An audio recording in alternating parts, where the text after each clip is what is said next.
am Nora Brinson. I am a Senior Director with Connect, and this afternoon we are in for a treat because we are ready to have some fabulous ladies pour into us. And as you saw, I had my saucer under my teacup because I'm expecting my cup to be overflown by these ladies and what they're going to pour into us. So I tell you what, if you don't have your saucer under your teacup, you might want to get one because you surely are going to be blessed and your cup will runneth over. With that being said, this afternoon, I am going to ask that you take pictures, that you post these pictures on social media. Use the hashtag WOP Tea Party, WOP Tea Party. Post these pictures on social media to let everyone know what a great time and fabulous event this was for us, and that they will not want to miss the next one. With that being said, I am going to turn this over to one of our great hostesses this afternoon, and that is none other than Executive Director who put this all together with a team of people helping her out, and that is none other than the fabulous Dr. Katrina Flucas. Good afternoon, everyone, and thank you so much, Nora, for that awesome introduction and for being our hostess with the mostest on this afternoon. Ladies, I have to start by saying you look absolutely amazing. As I'm looking at the faces, the smiles, I'm like, everybody dressed up. We were ready. Y'all, we would have shut down the Fairfield Inn if we were in public. I mean, I'm excited. I know I have an actual little mini tea party going on right here. My mom and my best friend flew in, so I'm excited about that and sharing this opportunity with them. So let me go ahead and explain how we got to tea party. Because you see, what occurred is we had scheduled this year All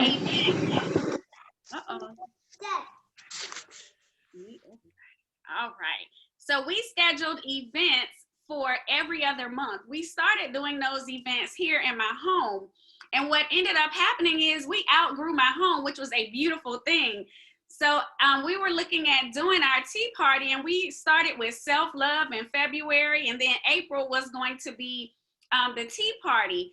But because we were actually going to Paris and London in May, so we said, you know what, it's time for us to have some real tea time. We started with self-love, and it was an opportunity, this event, for us to really take a look at ourselves and do some self-reflection and be real with ourselves. No more of, yeah, we can dress up and be cute, but we were gonna go ahead and sip some tea, spill some tea, and the whole nine. So I want everybody to get ready. So when we say we have a panel of ladies who are about to bring it, they are all dynamic in their own right and in their own field. So I'm excited about today. I do want you, as Nora said, to go ahead and take pictures of yourself, have somebody at the house take pictures so we can post them and put hashtag WOP, W-O-P, Tea Party, and let everybody see, you know, what an awesome time that we have had and all the great things and the nuggets that you get. This event will be posted on the Freedom by Design YouTube page afterwards. So we're gonna go ahead, Nora, and start with some giveaways. So I have 2 Women of Power giveaways, and we wanna thank you to Connect for sponsoring some Women of Power giveaways for us on this afternoon. So if we would take a look, and we're gonna watch that chat, because that's where we want you to go ahead and put your information. The first 2 prizes or giveaways are gonna go to the first person in the chat. So we're watching the chat, Nora, Tina, who can tell us the original date that this event was supposed to be held.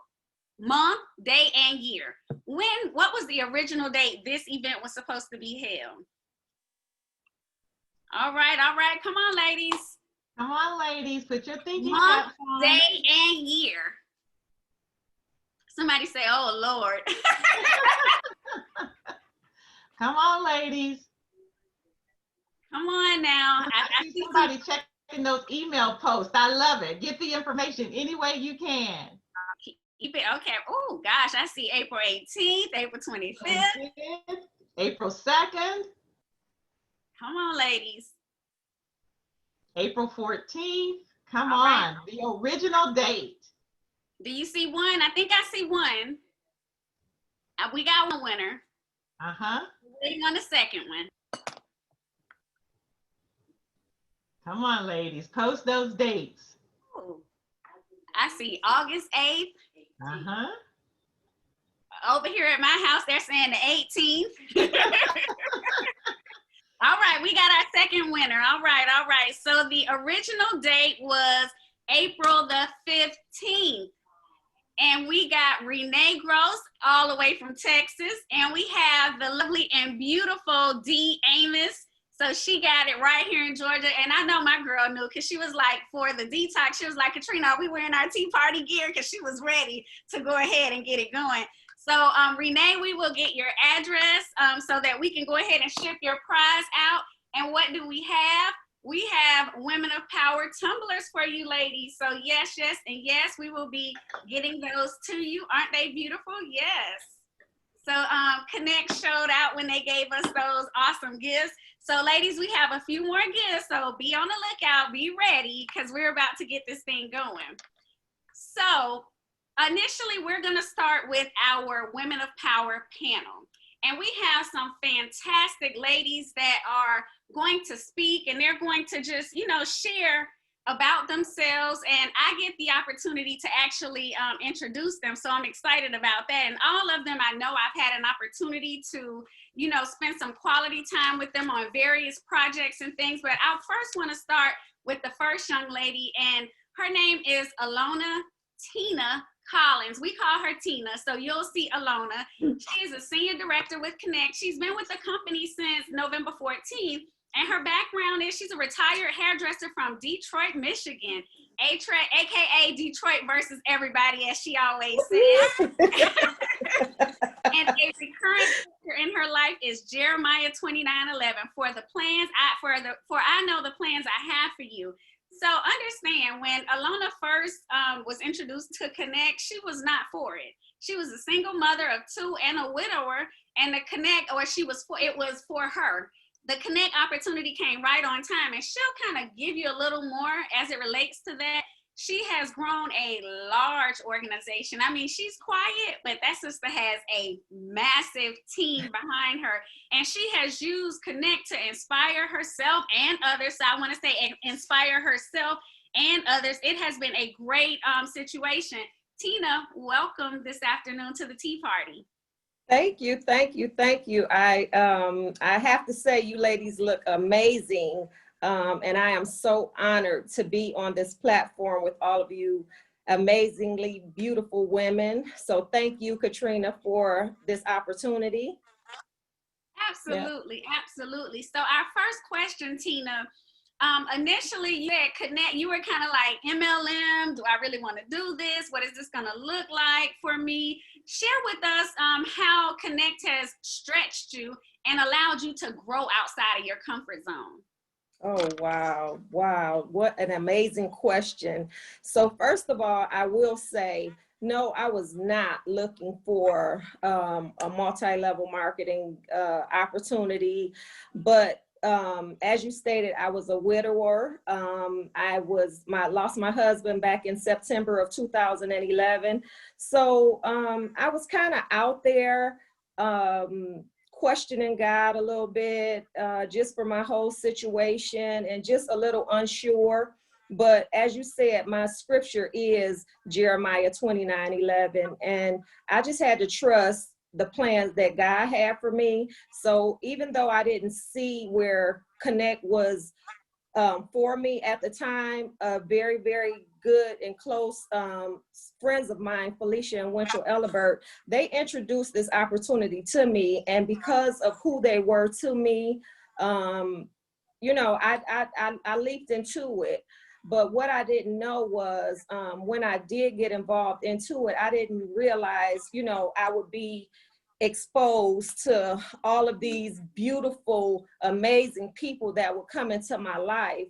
But the real gem was my very first associate that I introduced the business to. You know, he always says people don't join companies, they join people.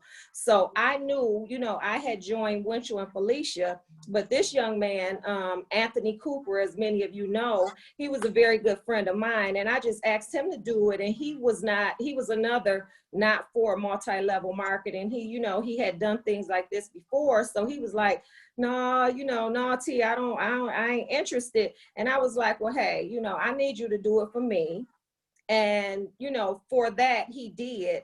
And I am so proud to say he just got promoted to a national director, which is the highest level position in the company. And he was my very, very first associate. So that takes me back to this scripture where God says he knows the plans that he has for me, plans to prosper me and not harm me and give me a future. And just bringing that one person in, they always say 100 people can tell you no, but one person can bring you 100 people. So that one person has built my organization to over 5,000 people.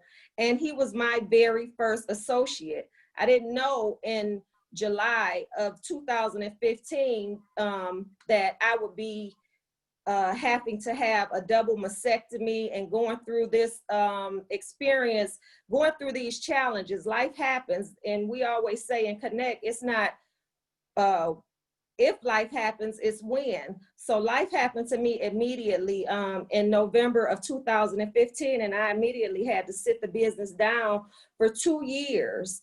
But when I did that, again, my very first associate, he was running.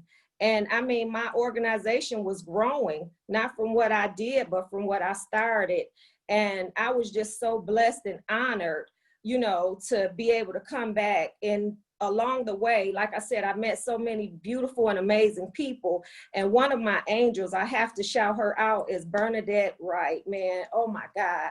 And I get chills when I think about it, because when I had my surgery, she used to come to my house every morning with a big cooler where she had made me up fresh drinks, like, you know, and she had them labeled, and she knew I couldn't get out of the bed some mornings, so she would leave it on my porch, and then she would call me and say, hey, your drinks when you able, or somebody comes by and you can get up, get your drinks, have them on ice, just out there, drink them, and when you're done, just put the jars back in there, and I'll see you the next morning. I mean, and she did this, and I had just met her in this business. So it still brings kind of tears to my eyes when I think about it, because things like that, I mean, God brings people into your life.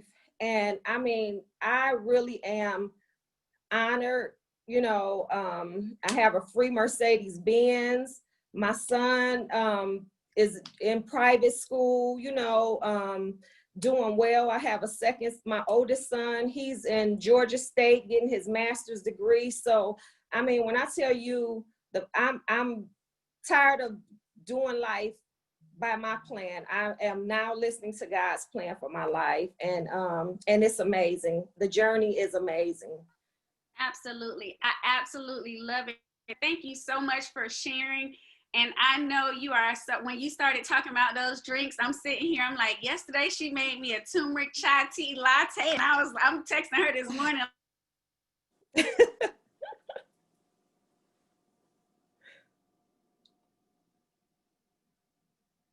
Did I lose her? Can y'all hear me? I think she muted herself. We can hear you, but we can't hear her. Oh, okay. Okay, there we go. There you go. Yeah, there's a little issue with the Wi-Fi. Right. On her side. Looks like she's freezing up. Yes, and so Nora, if you could continue with hosting the panel until she comes back in, that would be fantastic. Can you hear me? Okay.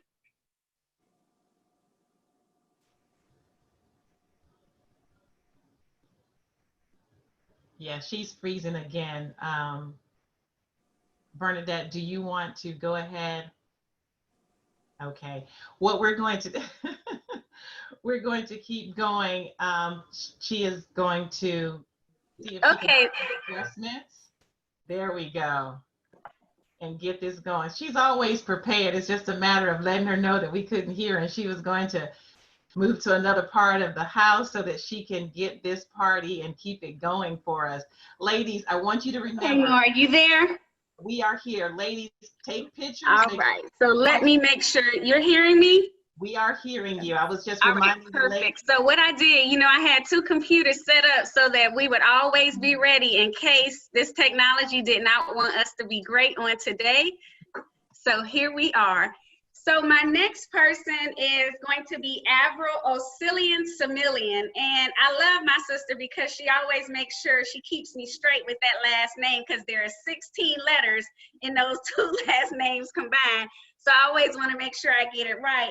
And Avril, for those of you all who don't know, and I know it's here in her bio, but she is near and dear to my heart because if you follow us, you'll see us posting on Facebook, God Zone, and that's how we start our morning, every morning with the God Zone, and she and her husband, they're the founders. So she's a senior director with Connect, wife, mother of 3, full-time executive, entrepreneur, and she's working on her doctoral degree right now at Vanderbilt University. She's a woman of power and she's a woman of faith. And she and her husband faithfully serve their local church as well as that God Zone platform. In her spare time, she enjoys coffee conversations with her close girlfriends and traveling and just enjoying her family. And she'll talk to us about that. So, Avril, are you there with us, my love? I am here now. I got kicked off, but I'm back. Praise God. Technology, look, now I'm doing a whole stand-up. Thank goodness, you know, we're not doing the regular Zoom where Bernadette, we're waist up. I'm Right. ready today. So, Avril, our question for you on this afternoon is, how have you been able to balance work, school, motherhood, and being a wife while growing your Connect business? You all have a Stretch Zone business. You're working on a doctoral degree, and you're pouring into people every day. How are you managing to balance all of that? That's a really, really great question. We joined Connect about 4 years ago, and it will actually be 4 years next week. And at the time, I can say we were blessed that we didn't really need the finances, but we were really looking for an opportunity to build a legacy for our children. So we were looking for opportunity at the time. And so when Connect came to us, you know, it wasn't the way that we expected. We weren't expecting multi-level marketing, but that's how it came to us, and we, you know, embraced it. And when we first started, you know, it started fast and furious. You know, we didn't expect the multiple home meetings, multiple hotel meetings at the time, you know, Saturday meetings. And to be quite honest with you, it created a little bit of chaos in our home. And so when we had to kind of regroup, we're like, okay, if this is what we want to pursue, we need to figure out how to make this work. And, you know, in addition to being a woman of power, I'm a woman of faith, and faith is everything that drives what we do. And I remember listening to a message from T.D. Jakes right when that was happening. And he had a point that pretty much said, make room.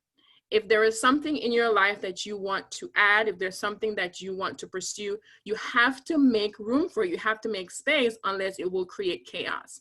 And we realized that that's what we were missing. We had added this thing to our life, the Connect business, which we wanted, but we hadn't made space for it. So we had to pause and we had to be intentional about, okay, when are we going to have these home meetings? Let's schedule them. Let's schedule when you'll be at the hotel. Let's schedule the individual meetings, etc., so that we could make space for the blessing that we wanted in our life. So that's one thing that we did, and that's one thing I would suggest for any of the ladies, because we do things, but we definitely have to be intentional about how we do it so we don't create that chaos and that stress in our life. And so, you know, with adding these things and making space, we were like, well, now I need to be organized. I need to find a way to organize all of this. And, you know, I'm all about, you know, using calendars and technology, etc. And I found an app. You know, there are lots of organizational apps out there. I have one that I use in particular. And what it does, it allows me to schedule activities of the kids, of myself, of the businesses that we do. So that, and it also sends notifications to everyone when I put something on there, so I'm not the one carrying the entire load. you know, there's something called the mental load that we carry as women, that everyone expects us to remember everything.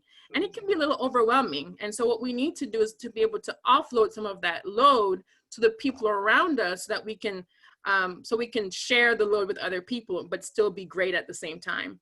And so, you know, they didn't have to come to me anymore to ask me all these questions.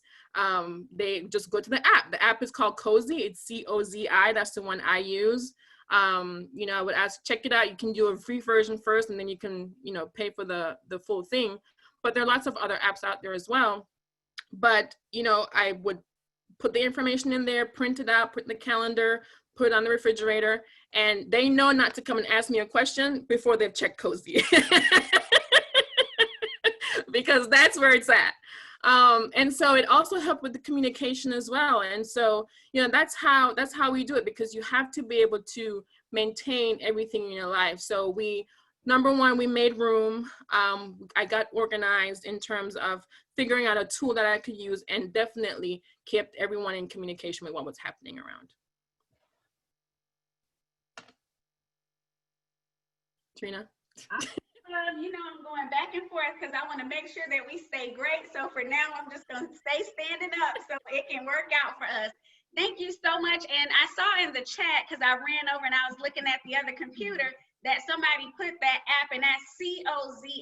And that's very important because, you know, Avril, I remember hearing you tell your story and just understanding that when you say y'all move fast, literally they call her and her husband. Her husband is Flash, and she is the real Flash. Like, they came and took the business by storm. And guys, that looks different. Like she said, it kind of shook things up. So what I want us to take away from that is make sure as you're going in, you're looking at business opportunities, and sometimes things are going to get kind of shaken up. But find a way, because there is a way to make it work. And as I say that, it brings me to our next woman of power panelist, because this diva right here, she makes it work. She will find a way to make that thing happen.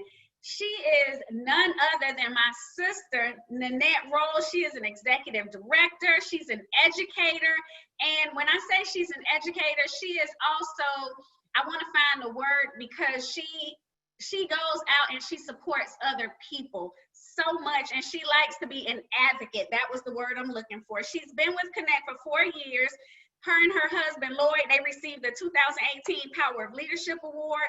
Again, she's a wife, a mother, and a friend, more importantly, and a woman of God. So understand, guys, y'all got to give it up for my sister. She is over there with all of her props up and ready. Nannette, are you there, my love? Yes, I am. Hello, ladies. And I saw a couple of gentlemen out there on this beautiful day. I am having an awesome time. I just wanted to say this first before I get started. Most of us don't believe in ourselves and our vision.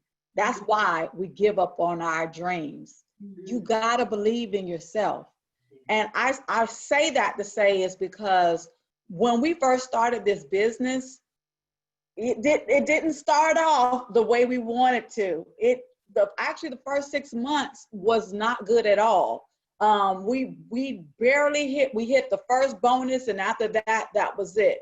And it wasn't until I had those pity parties. You know how it is, ladies out there. You start feeling sorry for yourself. Why me? And especially in this time that we're in, you might be in that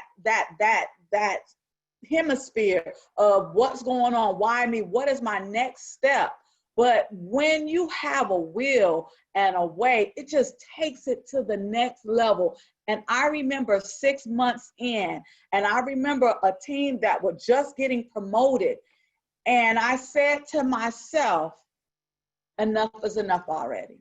Let's figure out the business.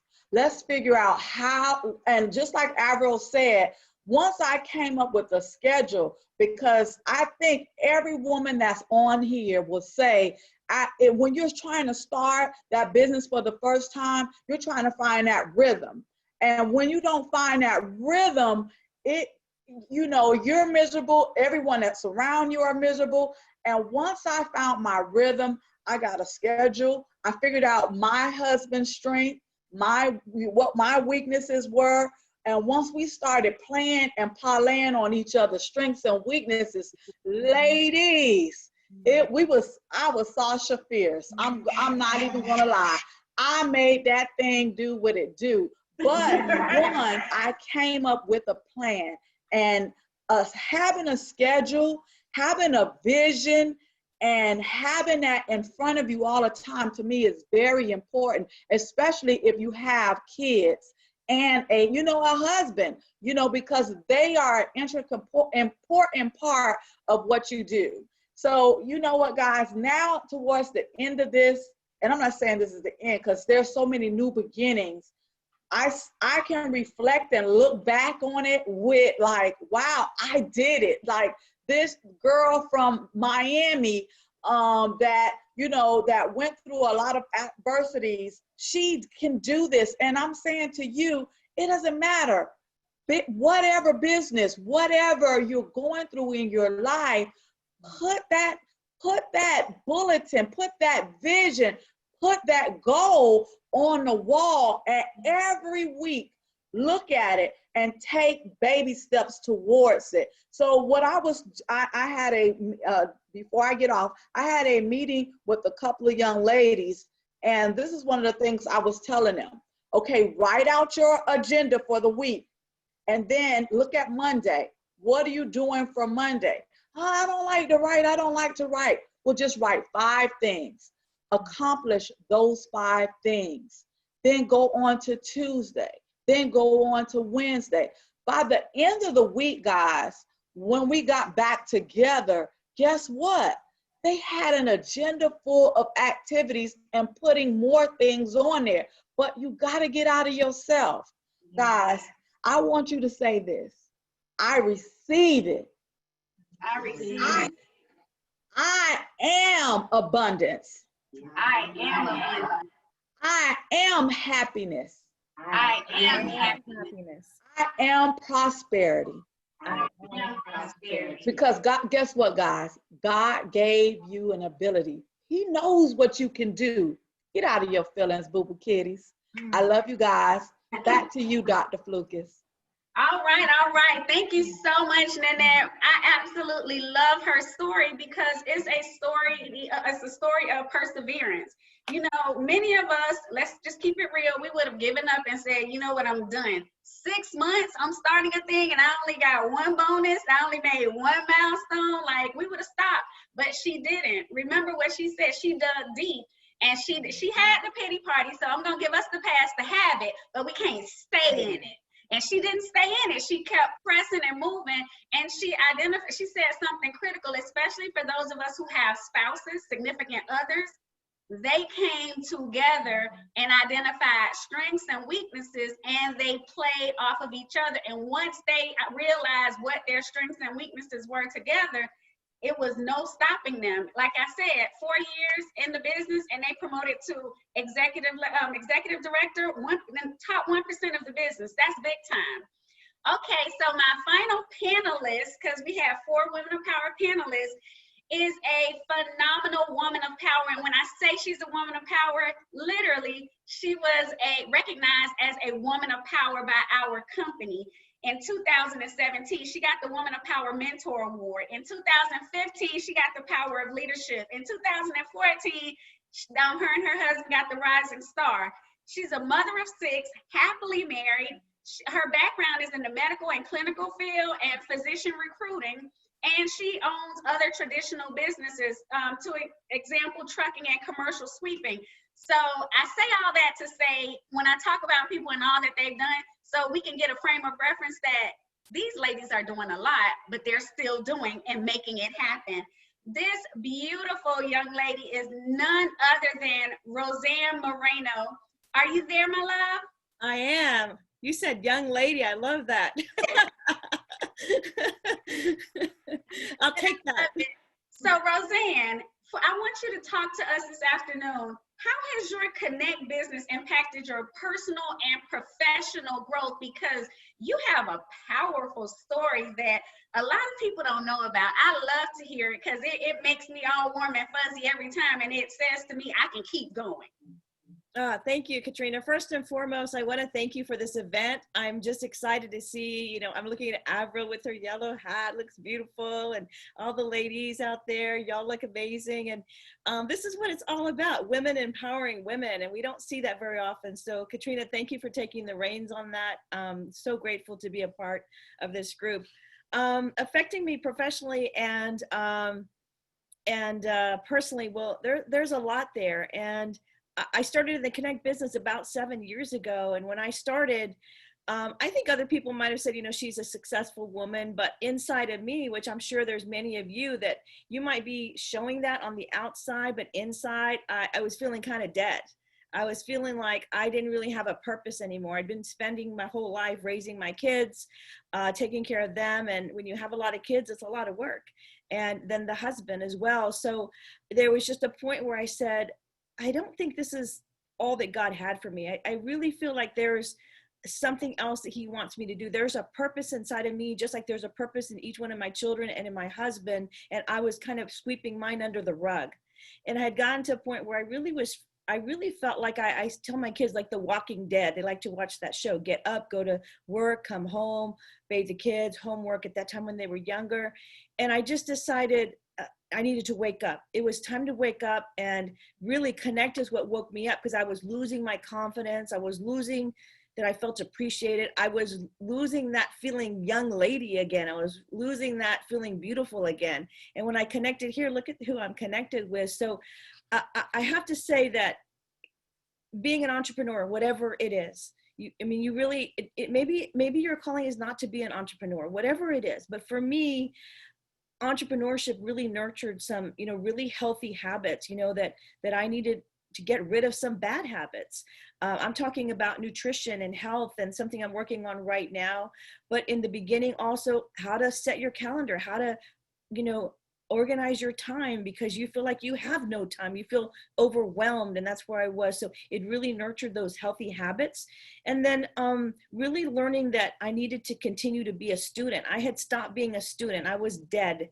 And so now I learned that in order for me to be an expert, particularly in this business that I was now in, and not knowing how to do it, that there's always something new to learn. And I had to reach out, and especially this time of our in the 21st century, with everything that goes on in the world, we have knowledge at our fingertips on our phone instantaneously, and we have to be hungry for that knowledge and continue to be a student. And it also taught me to mastermind with other entrepreneurs, in particular female entrepreneurs, because I don't know about you ladies, but in my job, the ladies weren't very uplifting and fulfilling. They were more, let me step on you, get out of my way.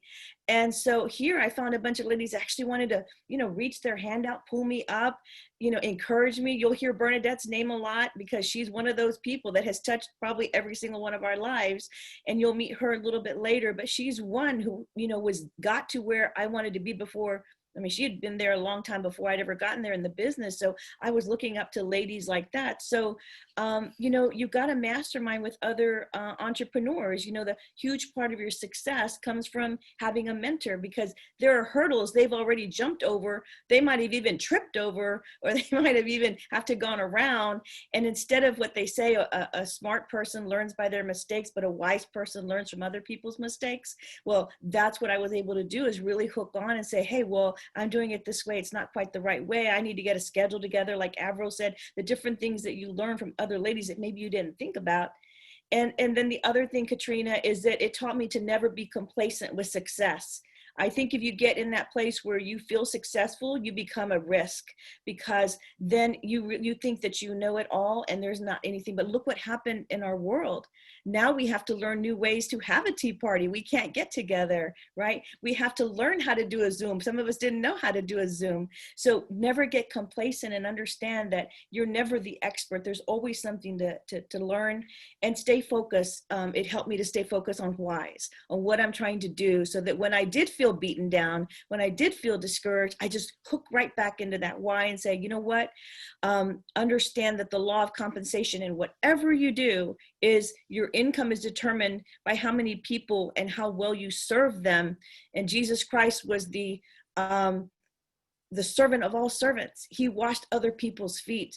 And so that's what we do here. Our women of power, our ladies, that's what we should always do. And sometimes we just get in that competitive mode where we want to be number one and we want to stomp out other ladies. That's not what we do. And we will not be compensated by that type of behavior. Here, I just kind of get the chills thinking and seeing, I'm seeing them there in the background, all you beautiful ladies saying, you know, it feels so good to uplift each other. And if we focus on our why and we focus on other people's whys as well, then we'll be able to help other people get what they need to get. Some people, it's not even about the money, you all. It's just about feeling beautiful again. It's about feeling young again. It's like feeling you have life again. It's like feeling you have a purpose again. It may have nothing to do with money.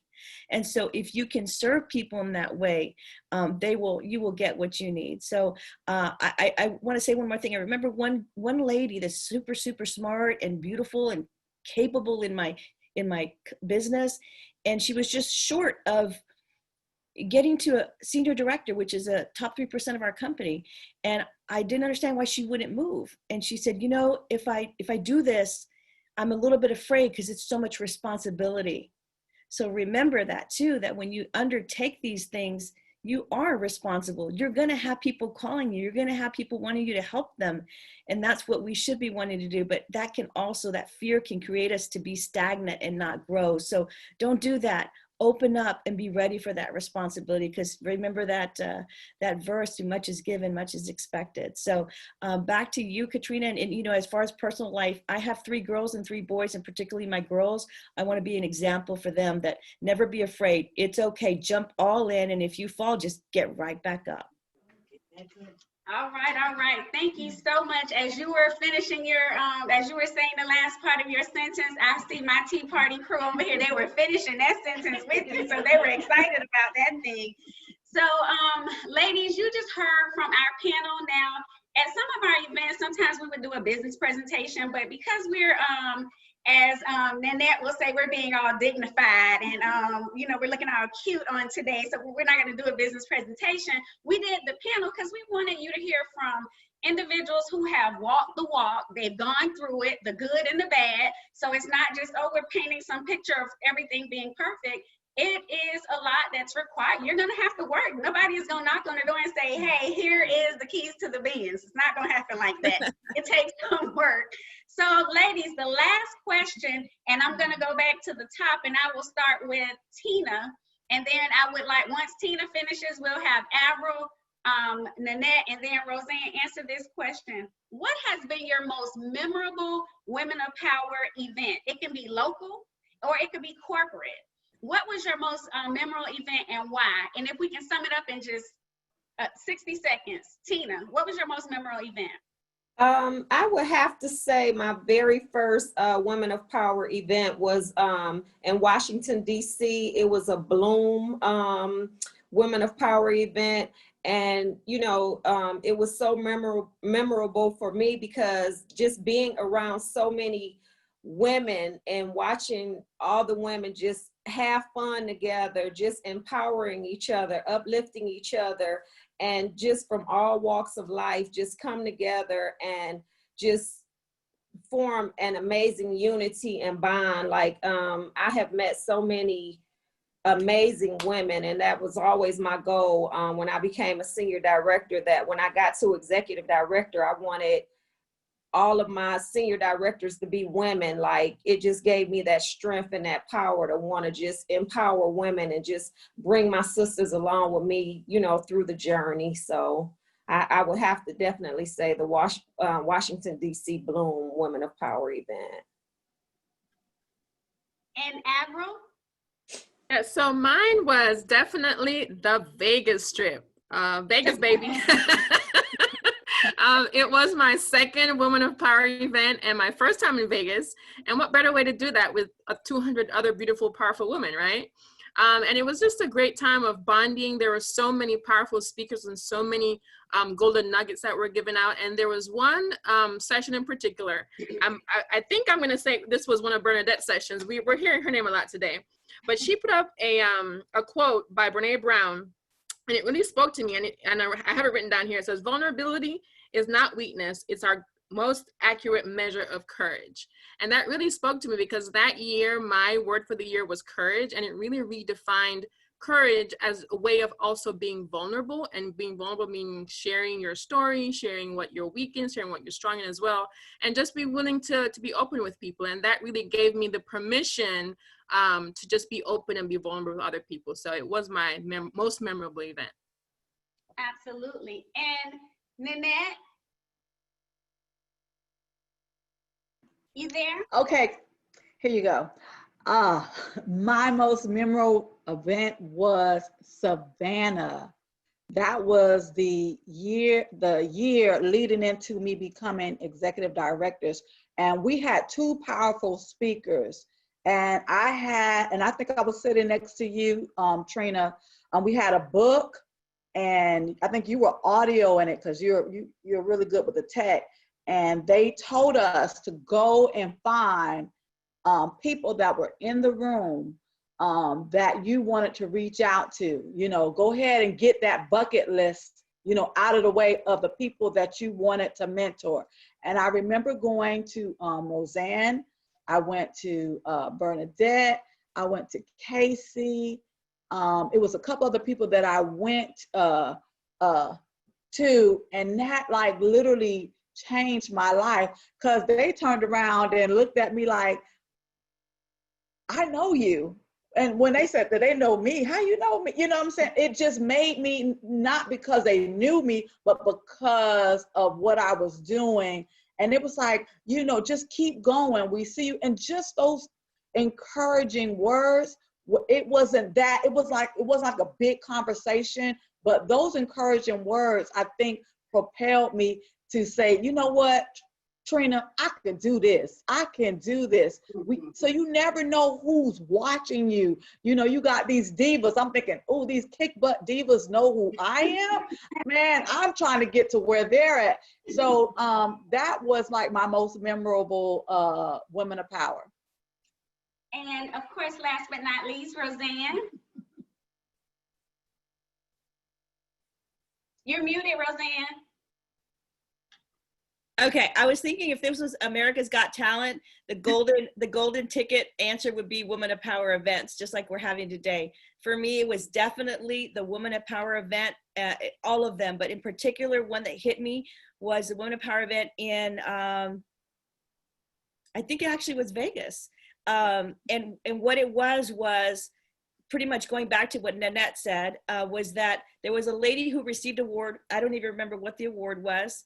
Her name was Alma Mejia, and she got up and she was so emotional. And she said that she used to clean hotel rooms for a living. And she would go into the hotel rooms of these very fancy hotels, and she would say, oh my God, I hope one day that I would be able to stay in one of these. And she was in, she said, and today I'm in Caesar's Palace in this beautiful hotel, receiving an award from all these women. And I thought, that is what we're all about, is the washing of feet, because there's someone out there, whether it's this business or whatever you do, that needs your word of encouragement, that's waiting for you to step up and say hello and bring you with them. And you can say, you can do it, whatever you want to do, whatever you're trying to do, write a book. If you're trying to become a speaker, or you're just trying to get to the top of your company, you can do it. And somebody's waiting for you to smile at them and let them know and encourage them that they can, and it is possible. Women of Power event. Absolutely. Ladies, it is tea time. We're gonna take a pause for the pretty picture. So ladies, go ahead, take some pictures. We want you to go ahead and post, because as Nora just said, I heard her tapping on that teacup. It made me pause and say, oh, it's pretty pause. So that means it's time for a couple of pics. Let's go ahead and take your pictures. Ladies, you look so beautiful. I don't know how to do that. Is that thing in there?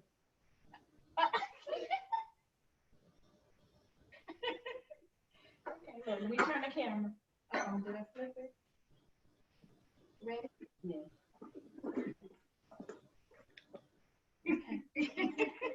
All right, I love it. They are over here having way too much fun. And I'm going back and forth, but you know what? It's okay because we just make shit happen. So it's all good. So as Nora just indicated, it's tea time. It's time for us to move forward. So ladies, what does time mean? Because we're talking about tea time. Yeah, we're gonna sip some tea. As I said earlier, we're gonna spill some tea, and we're just gonna dive right on in because it's time for us to reflect on us. So as we were sitting down and we were planning this event, and when I say we, I'm talking about myself and Bernadette, we were sitting down, we were mapping it out. We had big ideas and big dreams. And you've heard Bernadette's name for a couple of times now. So when we talk about her, she's never trying to do it small. I might be like, okay, Bernadette, the budget is here.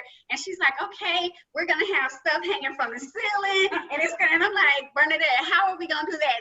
The budget is $100 and you're talking about $1,000 event. Oh, no, it's okay. We'll find it. I was like, we're going to find what? But so we started talking about tea time and what that acronym meant for us. The T is for tested.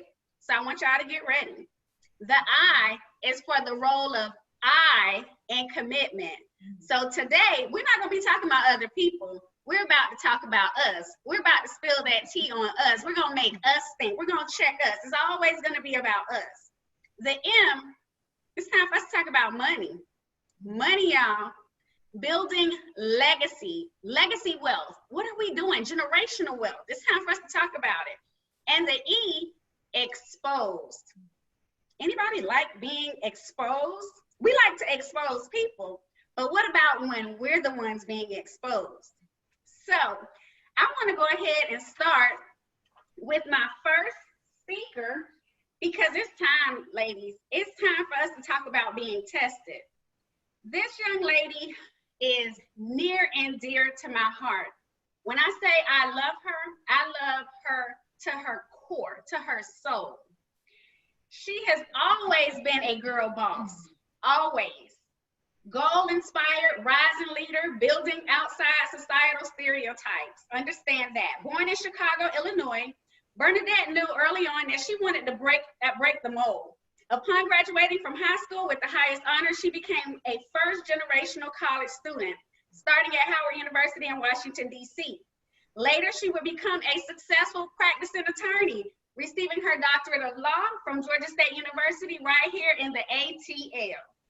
After years of working 80-hour weeks, a neighborhood friend introduced her to a direct selling marketing business that she could work on a part-time basis. So she decided to truly embrace what it meant to be a girl boss.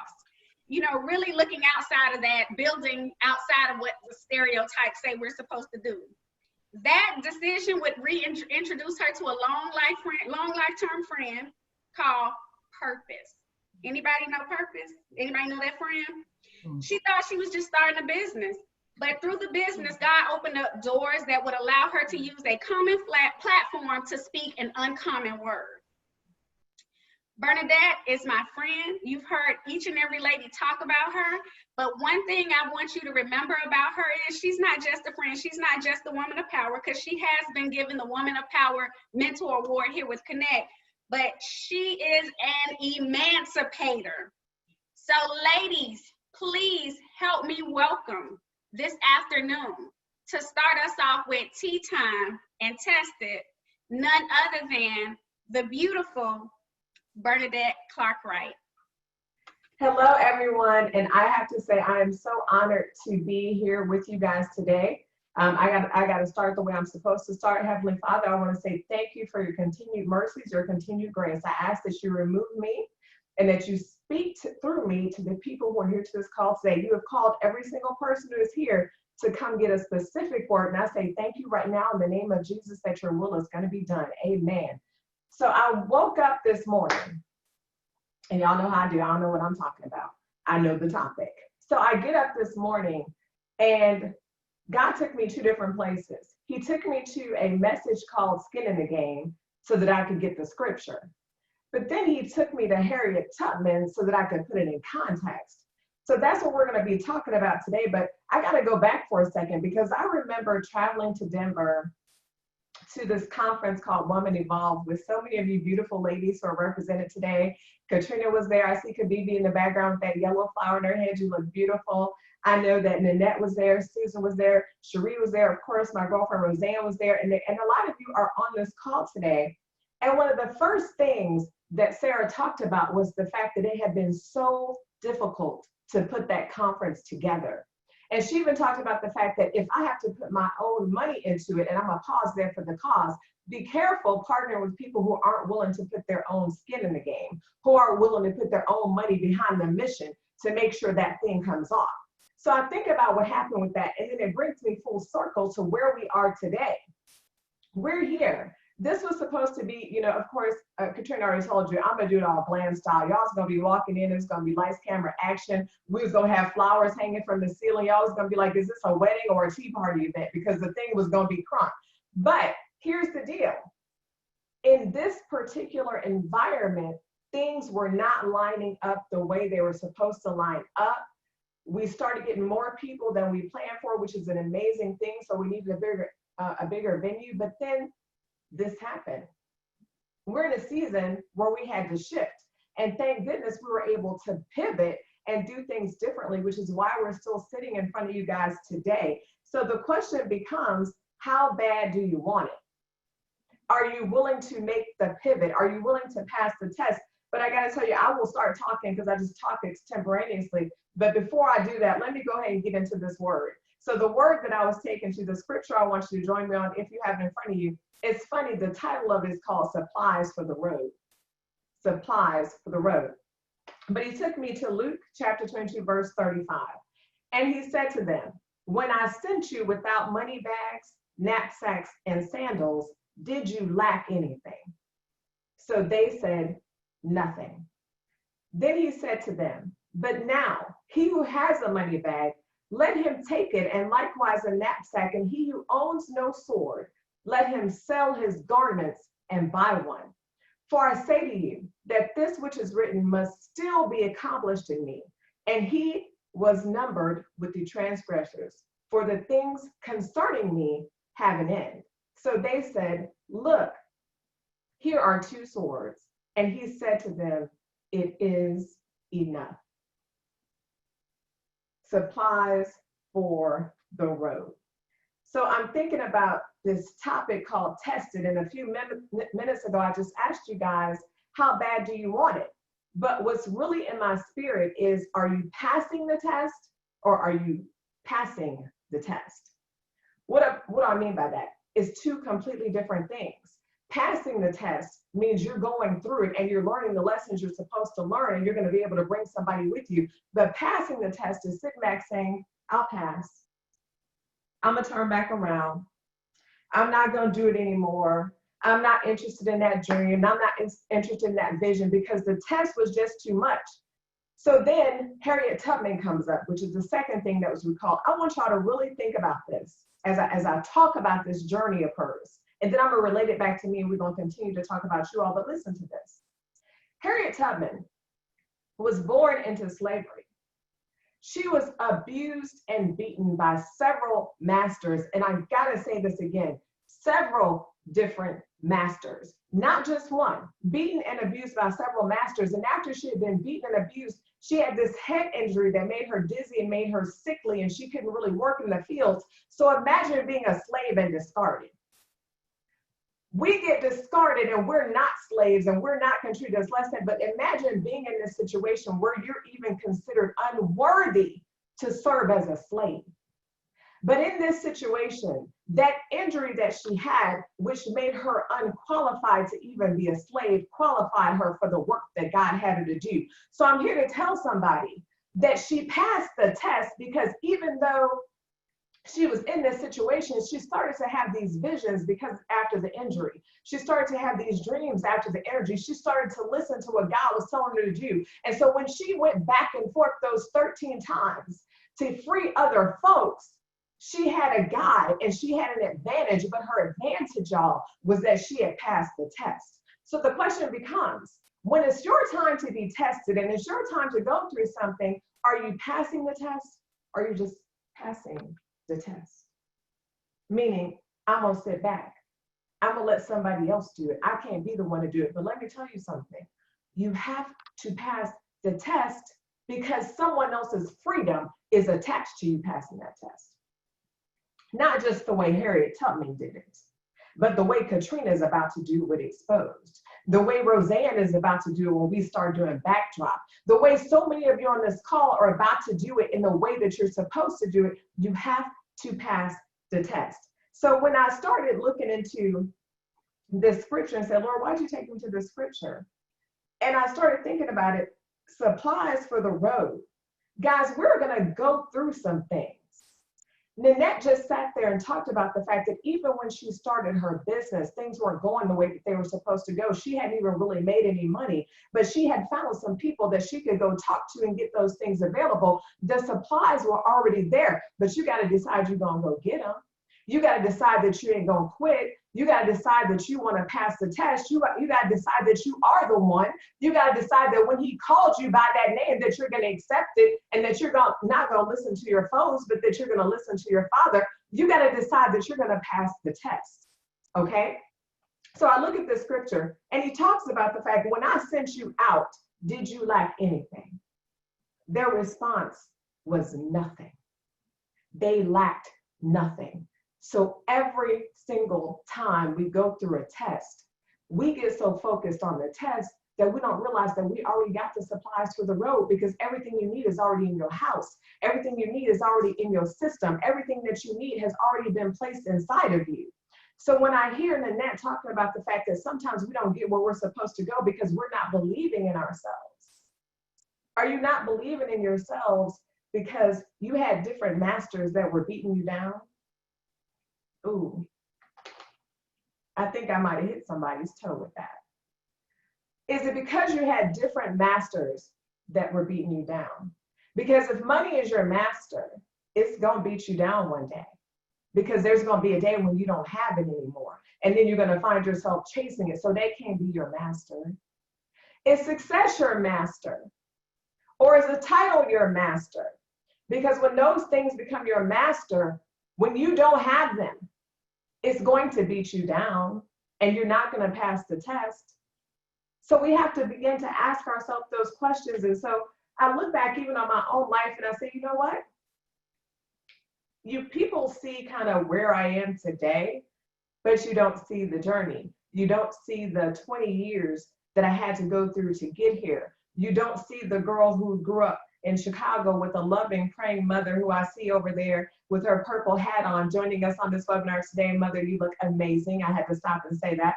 And so you don't see me growing up. You don't see how hard she worked to make sure that we were dressed properly and that we had the things that we needed. But I'm still a first-generation college student. I still entered college blind. I'm still the girl who had to sit in the hallway crying every single semester at the bursar's office because I didn't have enough money to go to school and I needed to find a way. I'm still the girl who had bad credit. Why did I have bad credit, y'all? Because I was charging Popeye's chicken on a credit card. Y'all already know that. Me and my girlfriend Tiffany split in a two-piece because we didn't know any better at the time.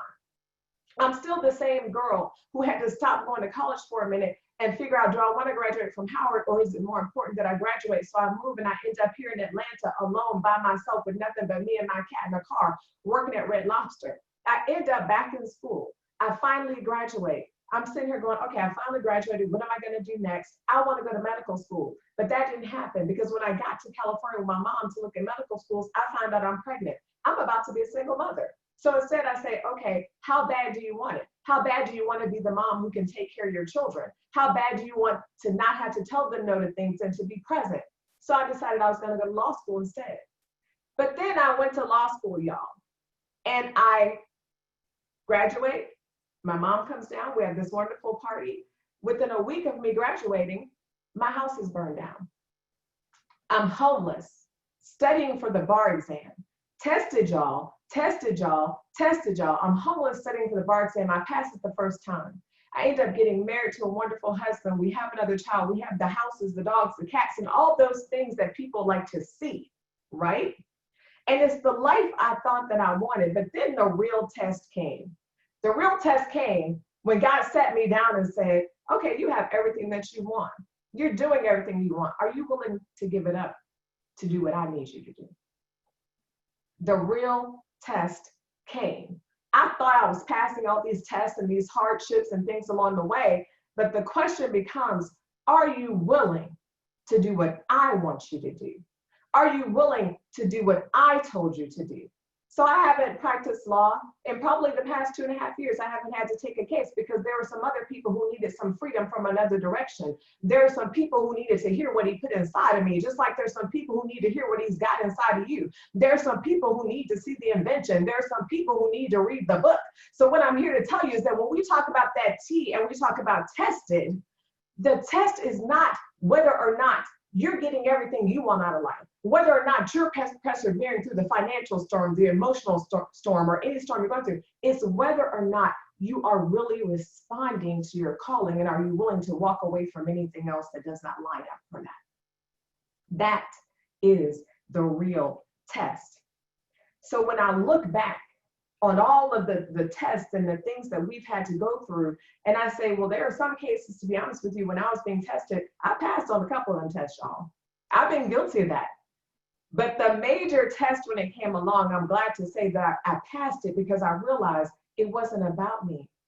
So when Trina said that I'm an emancipator, she said that because my dear friend Rosanne, I asked her, I said, if you could think of one word to describe me, what would it be? And she said, emancipator.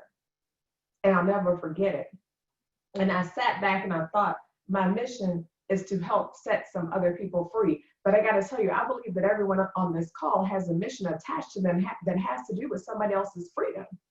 It's freedom by design, but it's freedom by his design. And I'm going to pass it on to the next speaker, but I got to get back to the scripture because I've been trying to figure out, Lord, why did you lead me to the scripture? And there's something that I had never seen before that I got to point back to you. That the disciples said to him, look, Lord, here are 2 swords.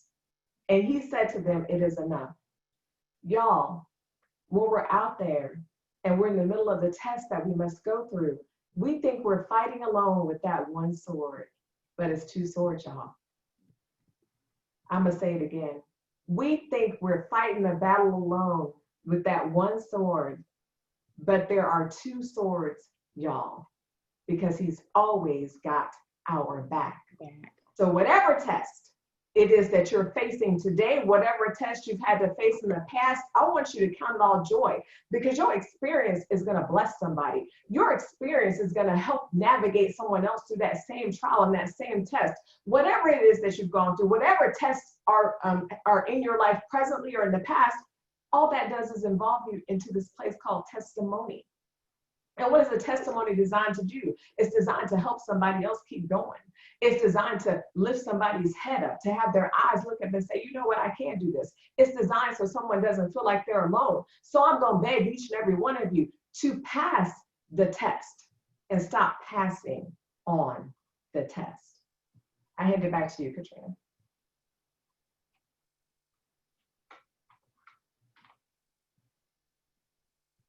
I'm back. So ladies, tested. And I promised you were gonna get some tea today. So I saw the chat, I'm looking at it, and she was all in everybody's house. She was stepping on everybody's toes. So let's be clear. So I know your feet are hurting. You probably need to take those heels off and just go ahead and relax. Now, our next speaker. This young lady is near and dear to my heart. We met in education. She is an educator. She is a mother. She is an assistant principal, actually. But today, she's going to be Dr. Dira Harris, educator, public speaker, minister, and author who has had practice ministering to individuals from the baby boomer generation all the way to the Generation Y. Her unique life experiences make her both mature and reliable for the role that she is going to be playing on this afternoon. Dira has authored a book called The Role of I and Commitment. Ladies and gentlemen, I'm about to slide out of her way so she can go ahead and spill some tea. Dira, are you there? I am here, ladies. Can you hear me? Can you hear me, ladies? Great. Bernadette, we have more in common than just the fact that I worked at Red Lobster, honey. We have a lot in common, honey. So I'll just get started. The role of I in commitment. For most of you are saying, why did she name a book the role of I in commitment.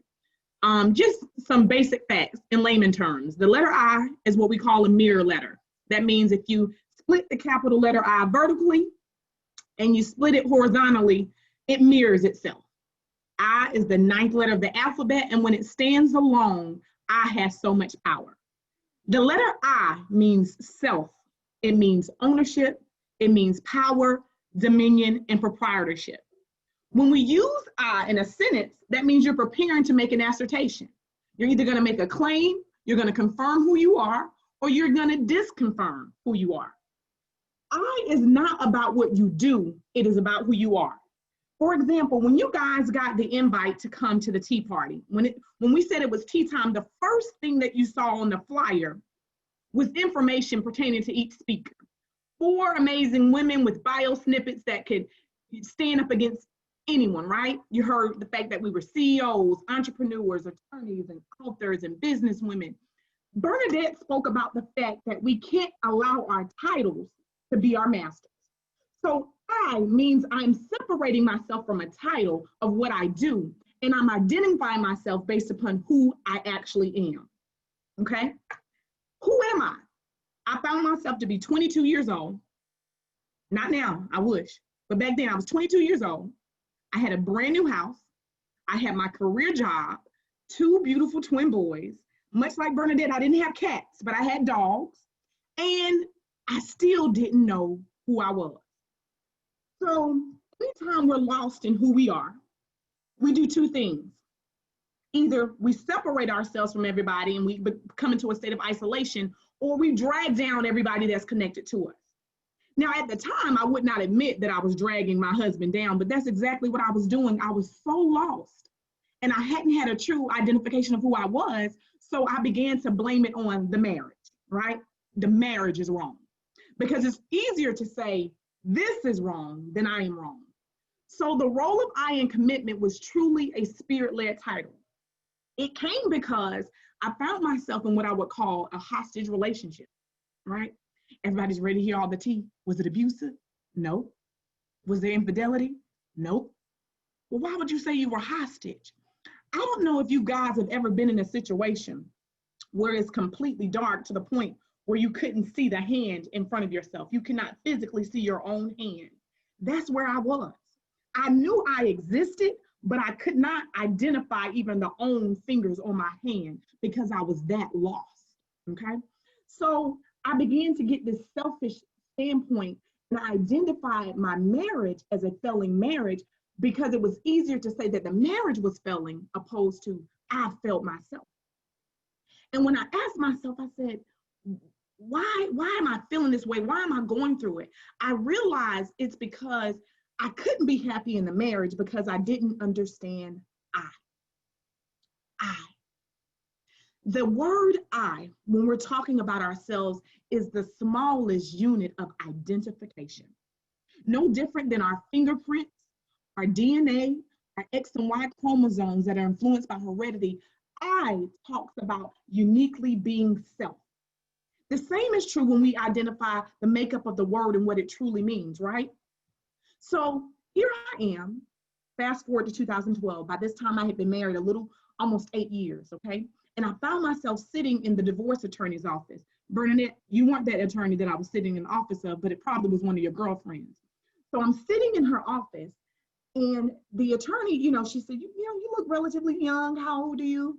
And by this time I'm almost 30, and I said, I can't do this anymore. I'm lost in this marriage. I need a divorce. And so they have this checklist that they want you to check as you're identifying the reason, the rationale for your divorce. And one of the words that was on the checklist, and you guys have probably all heard this word before, was irreconcilable differences, the dreaded I. Because it's easy to say something is irreconcilable before you're able to pinpoint exactly what the heck is going on. See, it's easier for me to say this is irreconcilable instead of saying I have issues with self-identity. I have issues with identifying the fact that I'm lost. I have issues with being a 22-year-old girl that never really was by myself before I connected to something else. It was easier for me to check the box that said irreconcilable. The word irreconcilable literally means incompatible, or conflicting. And the truth was, something was irreconcilable. But the fact of the matter, it wasn't my husband, and it wasn't my marriage. It was me. It was me. I was irreconcilable. I had not identified who I was, but I was connected to someone else, and I expected this person to be able to help me identify who I am. And that was not his responsibility. So here I am, a young girl. I'm in the lawyer's office, and I had irreconcilable differences. And the reason why I had the irreconcilable differences is because I never had my identity. So I'm sitting and I'm crying because by all intents and purposes, everybody close to me thinks I'm crazy. You have a husband, he's not cheating on you, he's not beating you up. You have a house and a car and a dog, and you have 2 beautiful boys, but you're crying as if you're just broken. And the truth of the matter was, I was broken. And God came to me with Genesis, okay? So I don't want to be too preachy, but I can't separate myself from the word of God because God is in me and that's who I am. So when you go over to Genesis chapter 2, and I'm not going to read the whole thing, but I want to start at verse 23 and go through 24. And it says, Adam said, this is now bone of my bones and flesh of my flesh. She will be called woman because she was taken out of man. Let's stop right there for one moment. I never understood the importance of being taken out of. Before you are ever connected with anyone else, your children, your job, your friends, you are first separated. You are taken out of them. And I never truly valued my position of being taken out of. I never valued it, and thus I had no identity. Let's go on to the rest of that chapter. It says, therefore shall man leave his father and mother, and he shall cleave to his wife, and they will be one flesh. Let's stop right there. I'm not great at math, but I understand 49 and 50 is not 100. And I understand 30 and 29 is not 100. Even if he's bringing his 50, if I fall short, we are not going to be one. There's going to be something that is lacking. There's going to be someone that is unfulfilled. And it was me. I came with the short end of the stick, but I wanted the whole 100%. And so that's where I was. The last verse is the most important. It says, and they both were naked, and they were not ashamed. I'm going to come back to that verse. In my book, The Role of I in Commitment, there's another I that I talk about, and it's in chapter 9, and it's intimacy. And if I say it, most of y'all cross your little legs and you sit up straight. Because when we think about intimacy, we think about ourselves in relation to somebody else. We think about how somebody else makes us feel, how they make our sweat run down our necks and that kind of thing. But in terms of intimacy, if you never understood what it meant to be intimate with yourself, if you never understood what it meant to be one with yourself, if you can't put your hand out and understand it's dark and I may not be able to see it, but this hand is still connected to me, you don't understand intimacy. We don't understand it. So in chapter 9, I talk about intimacy. And I talk about intimacy not in terms of my relationship, but in terms with myself. I talk about the fact that how devastating it must be to feel, to know that you have a heartbeat, but don't know the rhythm of that heart. And I want to take a moment to read an excerpt, if I may, Katrina, from page 140, okay? And the subtitle is taken out of, and I got that from Genesis chapter 2 that we talked about. To be taken out of is an important part of understanding the role of I in commitment. We must understand that during our separation from men, friends, and other things outside of God, that God still has a singular purpose for us. We are useful independently. We are useful to God. It is not a man that defines who we are. It is not our jobs or other. We are simply enough in him. And I think Bernadette talked about that. God has taken us out so that he can develop an intimate relationship with us and us with ourselves. Verse number 25 in Genesis says, and then they were naked. I never identified the role of I in commitment until I stripped myself down. The first thing that we want to do when we get in front of a crowd, we like to put on the clothes. I am Dr.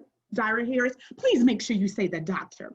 And I am such a fabulous dresser, and I am married, and I am this. But in order to really understand I, remember we talked about the mirror, I being a vertical mirror, you have to show the other side as well. So while I'm saying all the things, the positive things that I am, I have to also talk about the negative things so that I can speak to those things and God can purge those things out of me. So while I'm talking about all the great and pompous things that I am, I have to also say, you know what? I'm Dira.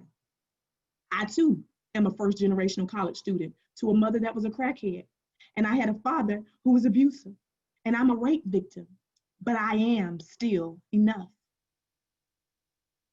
When we go on to have this conversation with ourselves, we realize that the letter I is all about identification. Avril mentioned making room for ourselves and our gifts. And in scripture, it says that our gifts will make room for us. And then Nannette mentioned believing in yourself, and she shared those affirmations. And Rosanne mentioned feeling dead. Well, in the book, I talk about making room for myself, affirming myself, reviving myself. After law school and earning a PhD, I did one of the things that fed me spiritually. I became a licensed minister and a chaplain for a local prison ministry with women. And I started marriage counseling and identified that I am Dira Harris, and that is enough. Thank you, Katrina. I'll pass it back to you at this time.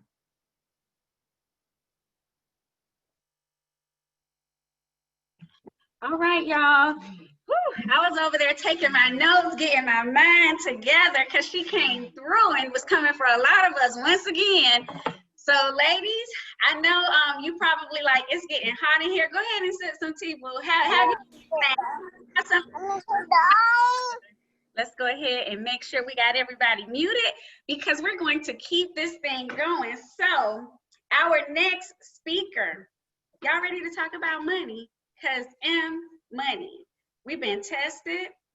We're self-reflecting. We're having to look at what are we doing with our money? Who are we? Who is that? Who are we worshiping? I heard that question. Anybody worshiping money? Anybody running after that dollar, trying to get it? All right now. And once you get it, the question becomes, what you doing with it? Well, this lady, beautiful lady, I had the pleasure of being introduced to her through my accountability angel, Bernadette Wright, of course, because you know, guys, we were going to different conferences looking, we were out there like trying to figure out, because we wanted to bring some quality speakers to everything that we were planning and doing. And Bernadette was like, Trina, I heard this lady, she needs to speak. I'm like, okay. I mean, Bernadette had the little video. I'm like, man, she good. So ladies, let me tell you about Meca McLendon. She is the CEO and founder of Amazing Rare Rubies. She is a certified coach, financial coach, author, and again, founder. Now, understand, as a result of an amazing encounter with God and her passion for helping women to become the woman God created them to be, Amazing Rare Rubies LLC was conceived. Y'all heard me? It was conceived in 2000, birthed in 2014, and officially launched in 2015. Meca has over 25 years of experience in leadership coaching, training, personal and professional development, well known in her community for her talents, and she's been featured as a guest on many radio shows and TV outlets as well. Meca currently lives here in Atlanta and with her husband, Latrice McLendon, and her 3 children, Jerica, Blair, and Jericia, and her 2 grandchildren, London and Landon. Ladies, help me welcome our next speaker, Ms. Meca McLendon. Meca, are you there? Yes, I am. Can you hear me, Katrina? Loud and clear, beautiful. Thank you. You ladies look amazing today. I am so excited to be here. Thank you, Katrina and Bernadette. And I have to say Nora, because she was my oral hygienist for so many years. It's so great to see her again. So it's wonderful to be here. I'm really excited about today, and I am loving the flow of how this is going. God knows what to do and when to do it. Bernadette, the fact that you talked about, are you passing the test or are you really passing the test? I mean, amazing and just wonderful. I say that because so many times in life, we take so many different things for granted, and we will continue to do the same thing over and over again, expecting a different result, which is called insanity.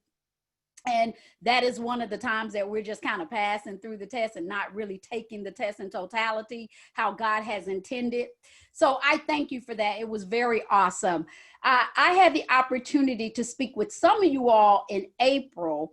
And I talked about a financial detox, and we talked about why it was a great time for a financial detox with everything that was going on with COVID. And actually April is financial month. So it was a great time for us to start talking about those things.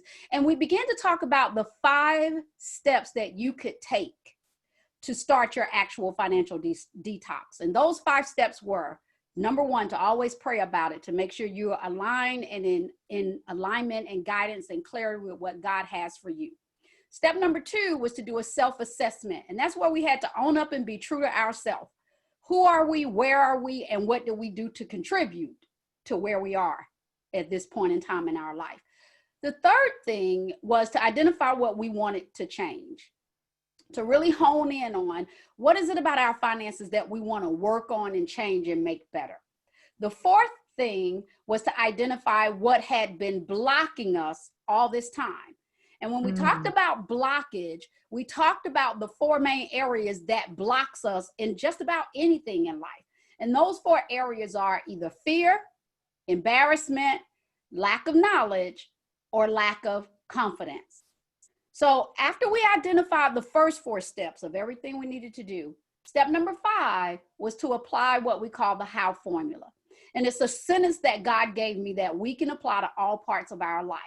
And that sentence is to harvest the change with an open mindset and work that change into your lifestyle. So we talked about the H being harvest, which meant to go gather all the information you need to start detoxing financially.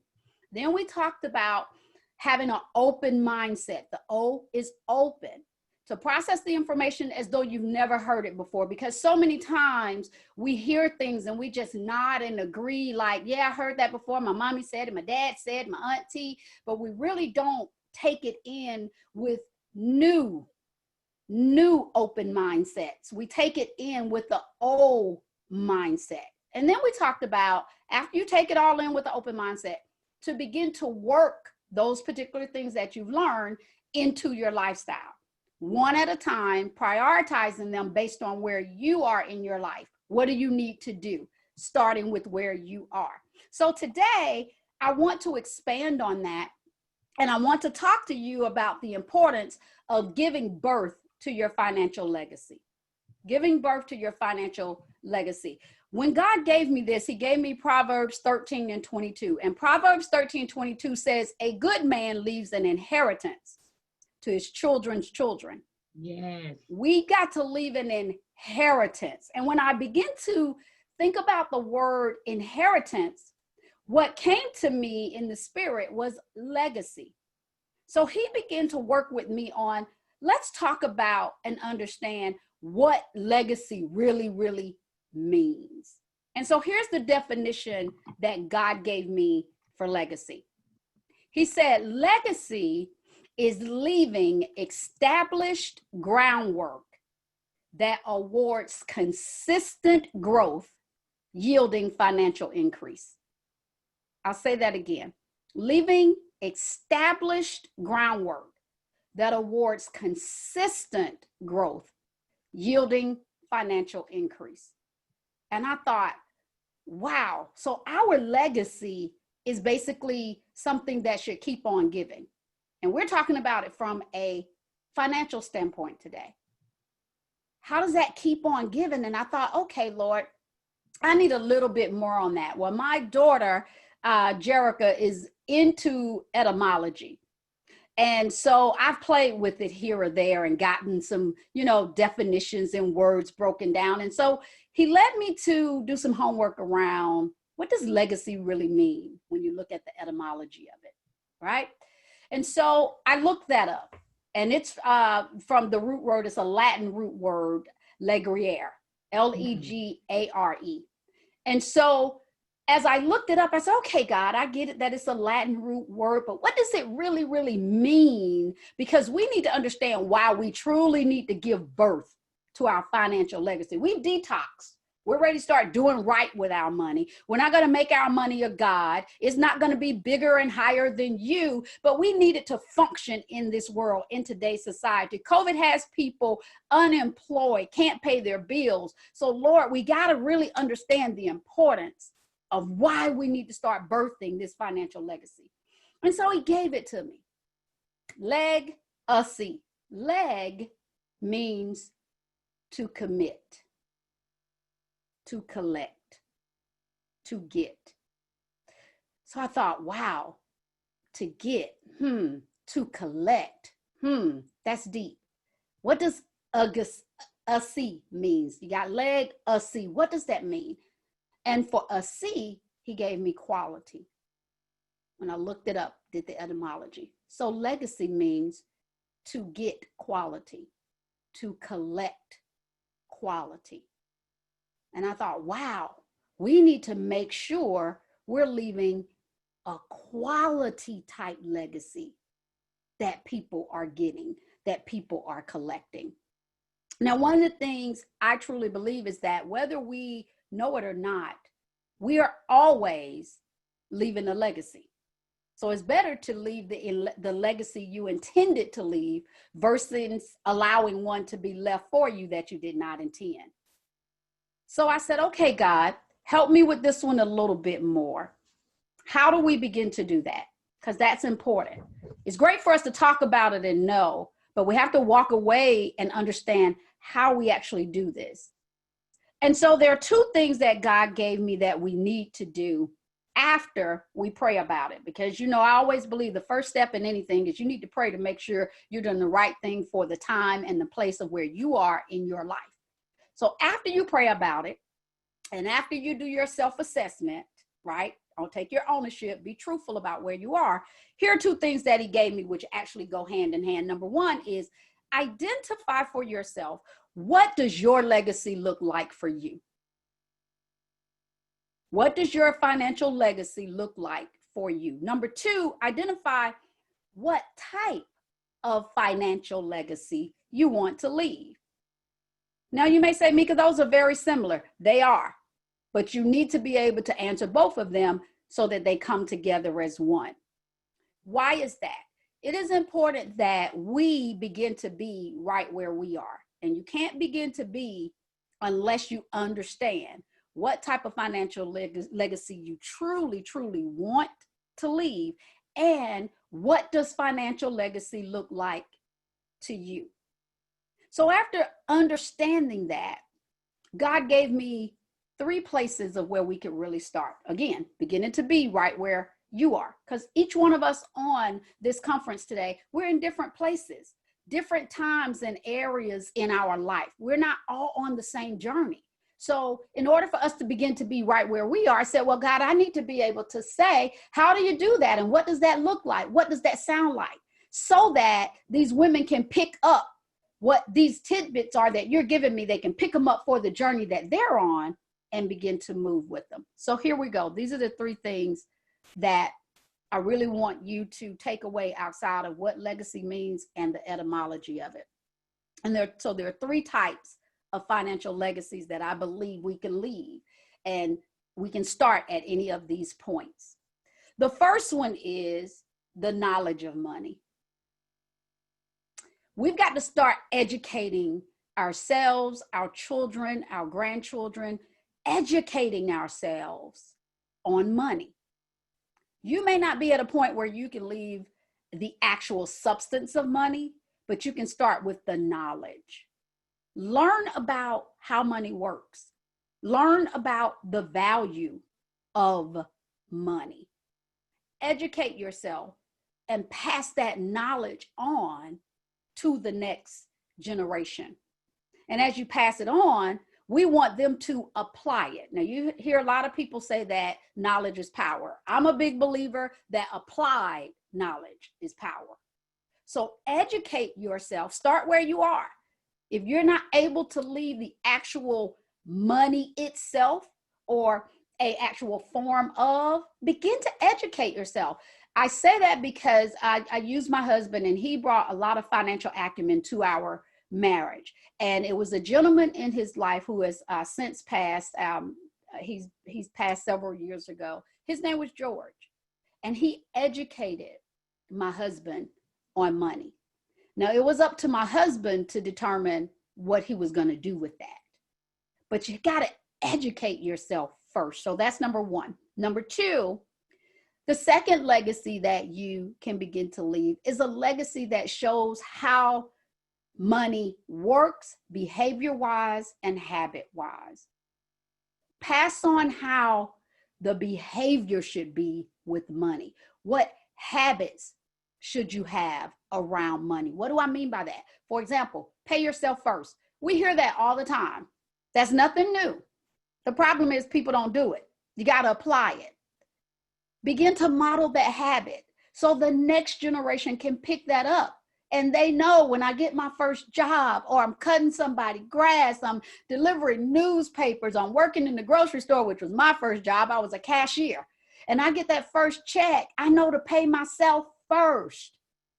Teach the behavior, teach the habit, but pay yourself first. Live below your means. One of the things that I teach around that is if you are a single person, I encourage every single person out there to live below your means. Use 50 to 75% of what you make. We use 98% of what we bring home. No, we got to start them out right. You got a job, you hadn't had any responsibilities yet, right? Train them up the way that they should go. Teach them to live below their means. Live off of 50% to 75% of what you make.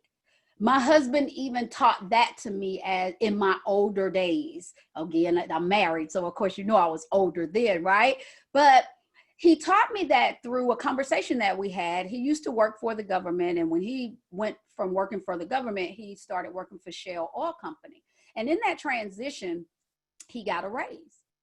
And he told me years later, because I met him late in his career with Shell, for years after going from the government job to Shell job, he was still living off of the government salary. So, you know, we've had those moments where God has blessed us with an opportunity to get a $10,000 raise, a $20,000 raise, or different bonuses. And we take them and say, oh, inflation is so high, right? And we have to put, well, I got to buy more milk. I have to buy more of this. We come up with reasons why we have to spend that extra that we got.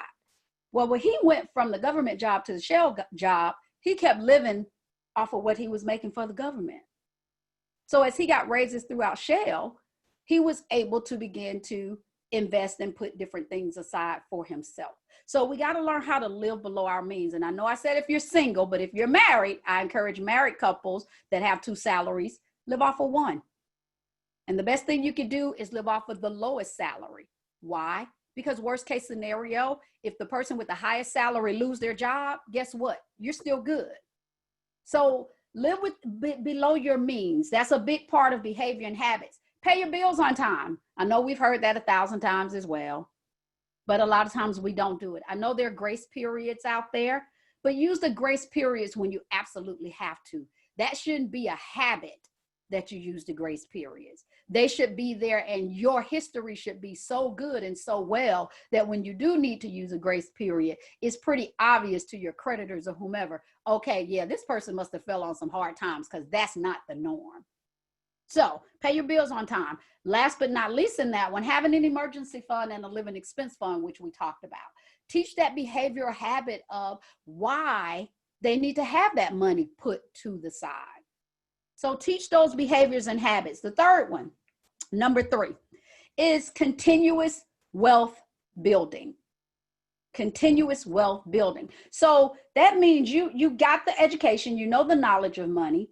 You know how to behave, and you know what habits you need to have. So now you're continually building wealth. You're at a point that you can take your money, start investing in things. So what does that look like? And again, begin to be where you are.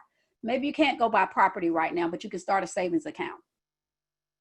Start a savings account. That could be the legacy. First time a savings account passed on in your family. I don't know about you guys, but that hadn't happened in my family, where someone passed away and we had an inheritance of at least a savings account. We were trying to figure out how we were going to bury this person.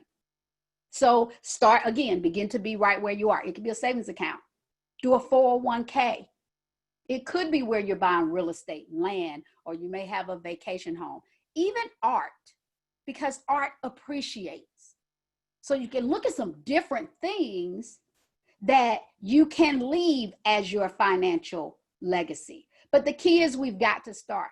And I don't believe that we can truly build a financial legacy foundation without truly educating ourselves around finances, making sure we have proper behaviors and habits when it comes to our finances, and then looking at ways to continuously build that wealth. Again, I say to you what God gave me around what legacy means. Leaving established groundwork that awards consistent growth, yielding financial increase.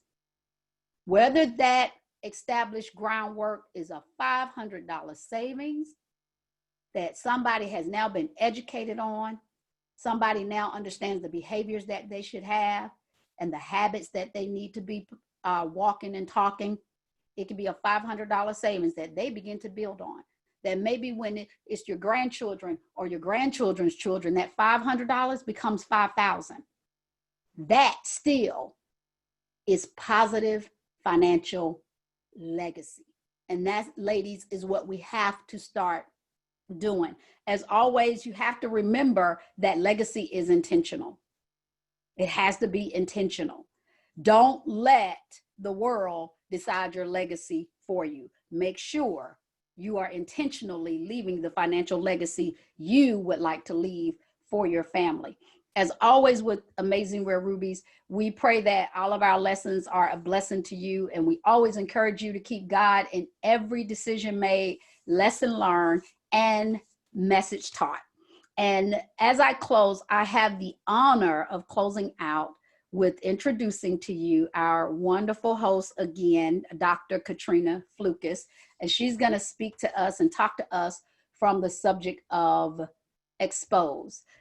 Now, Dr. Katrina Flucas is the founder of Freedom by Design. She's executive director with Connect. She's an educator, a realtor, a wife, a mother, and a woman of God. So can you say Proverbs 31 woman? Say that. Yes, yes. Katrina's faith walk led her to expand her reach in her effort, her purpose, and her passion for serving and supporting others, especially those in situations where the odds seem to be stacked against them.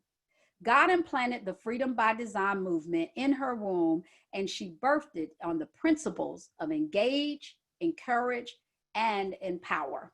Katrina has over 15 years in professional development and leadership.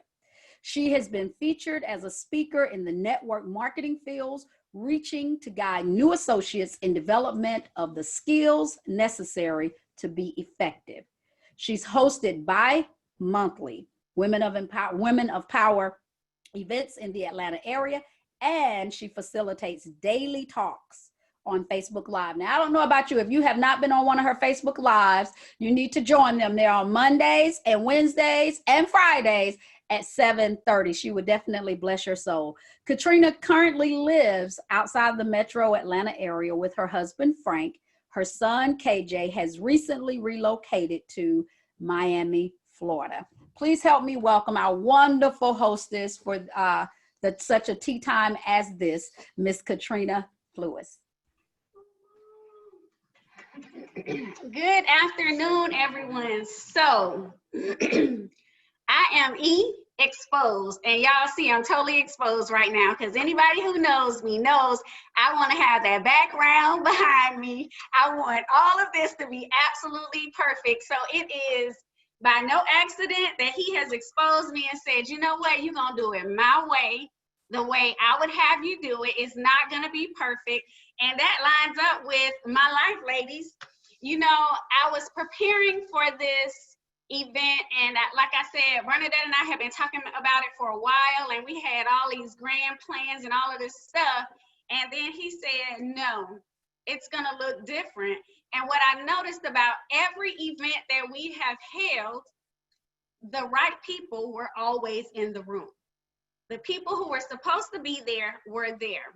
So this afternoon, as I got ready to get myself together, I'm like, okay, Lord, I need to write my notes out. And he was like, you don't need to write any notes out.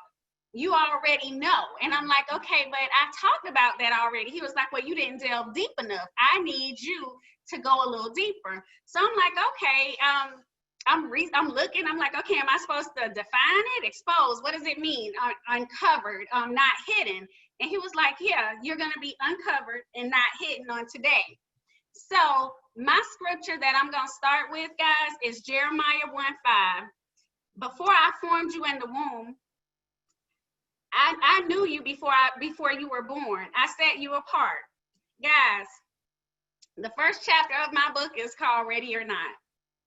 I wasn't ready. My mama, my daddy, they weren't ready when they had me at 16. I was the product of a teenage pregnancy. I wish I could say things went good, but they didn't necessarily go great because my mom ended up being a single parent. My father, yeah, he was around, but he suffered substance abuse and a whole lot of other things that he was exposed to at an early age. So it looked different for me, life did. And what I did, I tried to overcompensate in my life for those things that I didn't have, or those things that I thought I needed. And I went through life and I tried to be the best at everything that I did. So anybody that you talk to, they're gonna say, oh, she's always been a leader. She's always tried really hard, or she's always excelled. That's because I was trying to make up for what I thought were shortcomings in my life. Because I thought that, you know what, I wasn't good enough because I didn't have a mom and a dad in the house. I wasn't good enough because I didn't have the latest and the greatest clothes every day. I wasn't good enough because I lived in a house with 11 other people, you know, and my friends might have lived with their parents. And I'm like, my uncles live here, my granddaddy live here, my auntie, I got an auntie and an uncle on drugs, they kids live here, my mama taking care of it. It was just like, it was different. You know, when I started looking at my life growing up, I'm like, I never even spent the night at anybody's house until I was like a teenager. And nobody ever spent the night at our house. And I never asked for anybody to spend the night at our house. Why? Because a part of me was like, I was ashamed. I wasn't happy with what I had. I was comparing myself. And I still, as an adult, continue to compare myself to what other people had, even when I ran after what I thought I needed to fulfill me in life. Bernadette asked, will you pass the test? She asked, who is your master? Who is the master you're running after? For a while, it was titles for me. So hence, I have 5 degrees. All five that you can get, I have them. Because I felt like those things would validate me. Then I started running after the promotions and everything that I did. I wanted to be at the top because I felt like on the inside I wasn't worthy of being there, and I had to fight my way to prove why I was able to be in the room. But God had to expose me to me. In my life, he didn't expose other people to me, he exposed me to myself. When I started looking at my husband spoke into me, he said, Trina, you need to write a book. And I kind of dismissed it. I'm like, boy, I'm not writing no book. I finished this doctorate degree. I don't want to do nothing else with writing. That was baptism enough for me. I was hazed. Don't want to go through the process anymore. And then, you know, last year I went to Dira's book signing and we were hugging. We were happy to see each other. She wrote in the book. She was like, I can't wait to be there to support you. Confirmation. Lord have mercy. Okay, I'm gonna write the book. we're going on. I had other people speaking into me, and I'm like, okay. And it wasn't by happenstance. You know, I'm like, okay, we're going. And then we get to COVID, and now he sat me down, because people who know me know I'm always going, I'm always doing. It's always something on the list that I had to check off. People look at me on Facebook, they say, girl, I'm tired. Y'all traveling, y'all going, y'all doing so much. And I'm like, okay, yeah, this is what I'm supposed to do. And he said, no, you're going to sit down and you're going to write the book. And I'm like, okay, Lord, I'm cool with writing a book. I'll write a book. I'll write a how-to book. I woke up one morning and it was clear as day. He said, you're not going to write one book. You're going to write 3. The first book is Exposed. And I'm like, okay, I'm about to expose some people in my life for what they didn't do. Not quite, boo. I'm about to expose you. And I'm like, whoa, hold on. I'm talking about, ladies, it was so clear. He gave me all the chapters. Then the second book is Emerged, very clear, 40 topics that I've spoken on through Freedom by Design Live. I'm supposed to co-author with 7 other people. So I want you to hear 3, I want you to hear 40, I want you to hear 7. Y'all hear those numbers? 3, 40, and 7. I said, okay. Last book is Elevated. Now, some of the people that are on here have spoke those words into my life. Exposed. That word would come from Rosanne Moreno. It would come from Bernadette Wright. Elevated, just recently. And those of you who are on here who watch, y'all are tuning into the God Zone, you heard T.I.M.E on Monday. Today is Saturday. On Monday, she got ready to speak, and her topic was this or that. And she was talking about God. You gonna choose this or you gonna choose that? Because he gonna let us choose. Before she could talk, she said, I can't even talk because it's in my spirit. I have to say, Katrina, I'm getting up, getting ready because it's Monday. Y'all know I got to go on Freedom by Design Live. And I stopped before she even said who she was going to talk to, because I knew, I felt it in my spirit she was going to talk to me. She said, there's about to be a hard shift that's going to occur in your life that's going to elevate you. Now, instantly, I got nervous because I understand that when there's a shift, that means some stuff is about to be moved. That means some things are about to get super uncomfortable. And I'm like, Lord, I've already been uncomfortable. I've written the book. The book is here. I got the book. You said talk about my grown woman issues. So I have a grown woman with little girl issues. Chapter 4 is someone else's man. Chapter 5 is everybody went through the divorce. Chapter 6 is looking in the mirror of self-reflection. And chapter 7 is, can I trust you? How much more are you going to take me through?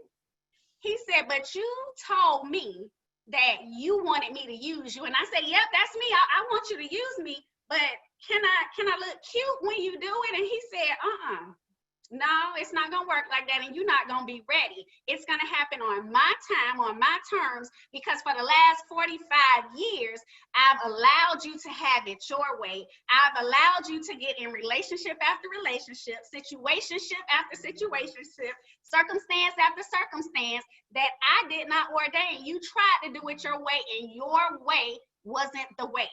So now I'm going to do it my way. He gives me freedom by design. I said, okay, this is great, Lord. I could talk to people all day. You know, I could do leadership. You're not going to talk about leadership. You're going to talk about my word. So I started those messages in the beginning. When I started going that route, I was so uncomfortable. I'm like, well, I can't quote scripture. I don't know it like that. He was like, I ain't asked you to. So I started the messages. And if you were there around then, you would know I would say, well, I'm not a minister, a pastor, or a theologian. And then he said, you know what? Stop. I ain't asked you to qualify yourself for nobody. There is somebody listening that I want you to speak to. The person's going to be there. I'm not asking you to clean yourself up. It doesn't have to be in a pretty package. I want them to see where you came from and where you are now. It doesn't matter about the doctorate degree that I strive so hard to get. The job I have now, I think I make $75,000. I think I make $75,000. I ain't even using a doctorate degree. He is not using that for me to do anything. I got 5 degrees and they don't mean a thing in this season.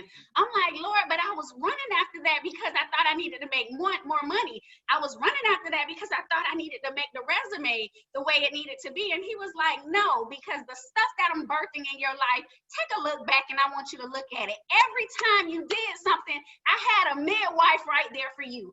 The jobs that you got, you ain't go looking for them. All you had to do was submit an application because somebody called you and told you to do it.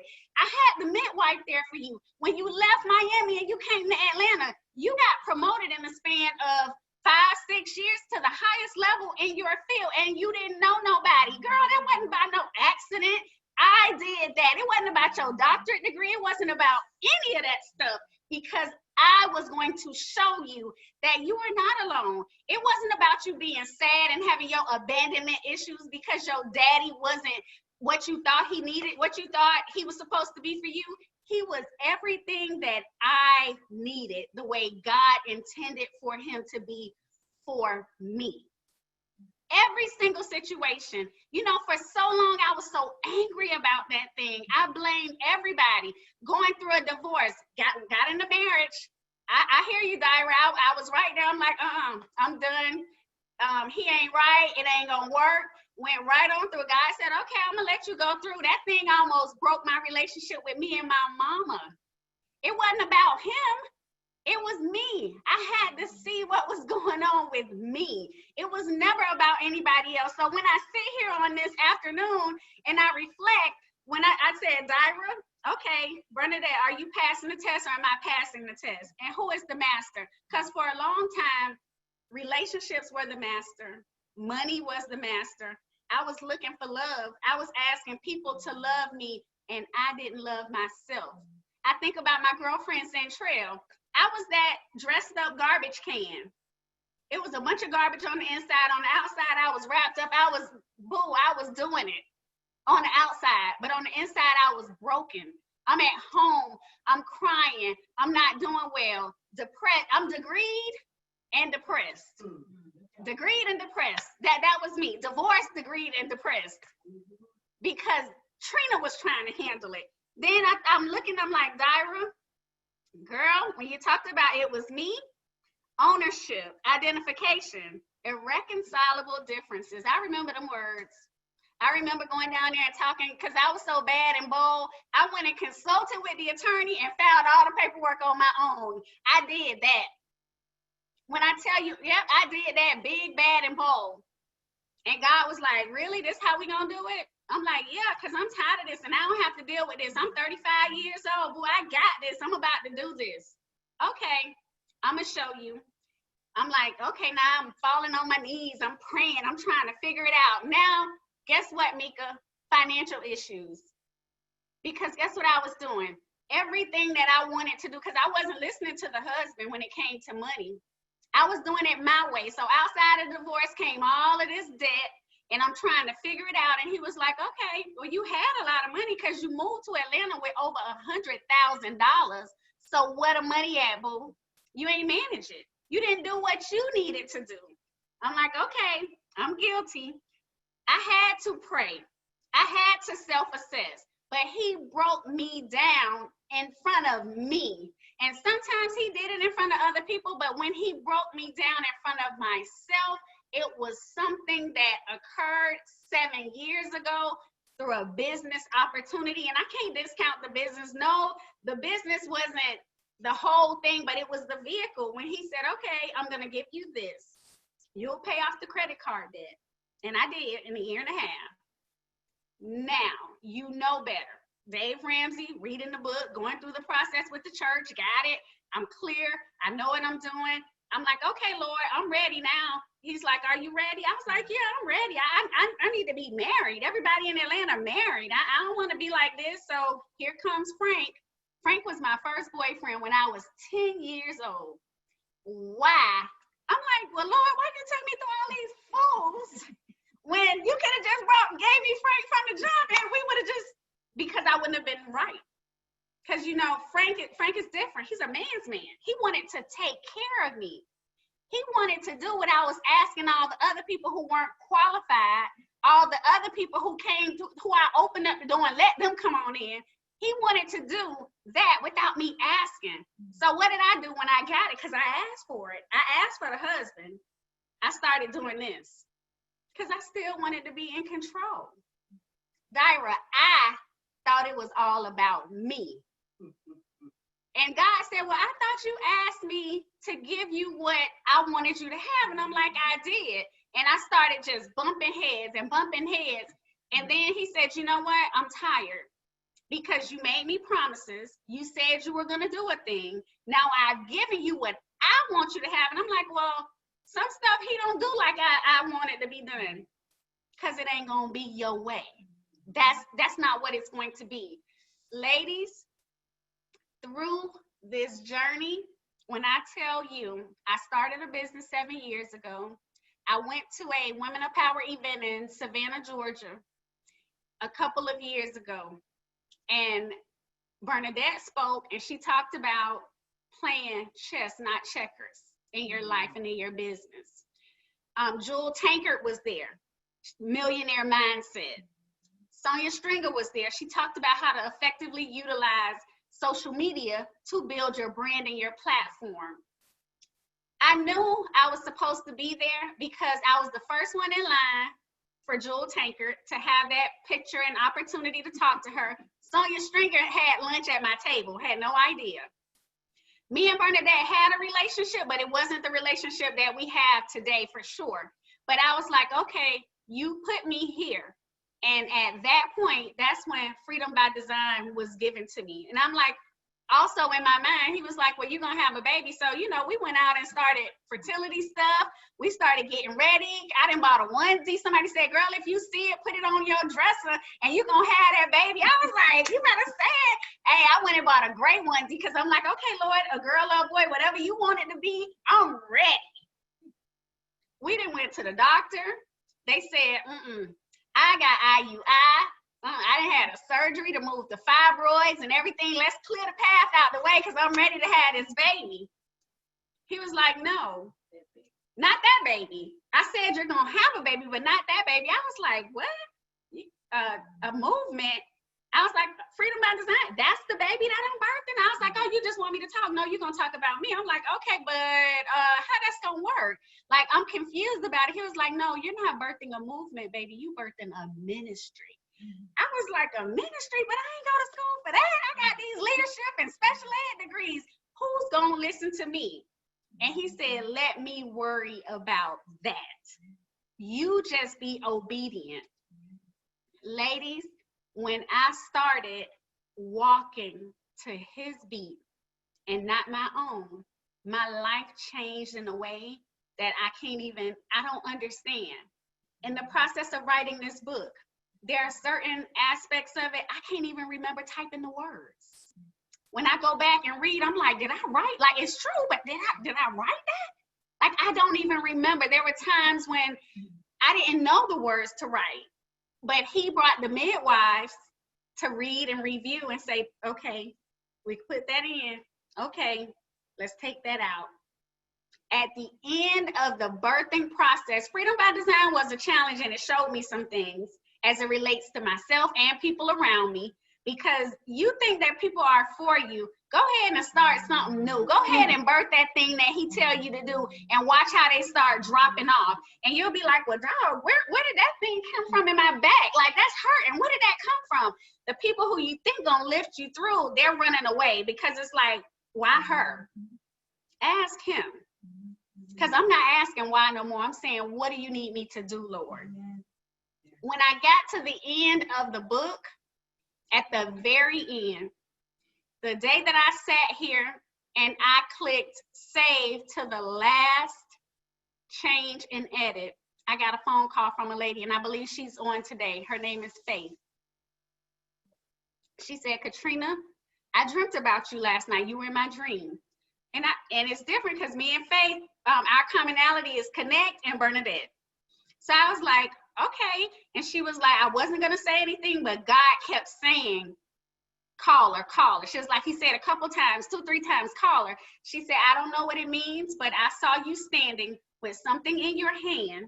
It was black and light was shining up through it. I said, okay. Literally, I had just clicked save, final edit. I'm like, okay, so now I call D. I'm like, me and D are talking, we praying about it. And she was like, Katrina, and the Holy Spirit is talking. Katrina, what used to consume you, that darkness, that stuff that used to hold you back, now you holding it in your hand. He's gonna prepare a table in front of everybody and everything that thought they were gonna hold you back.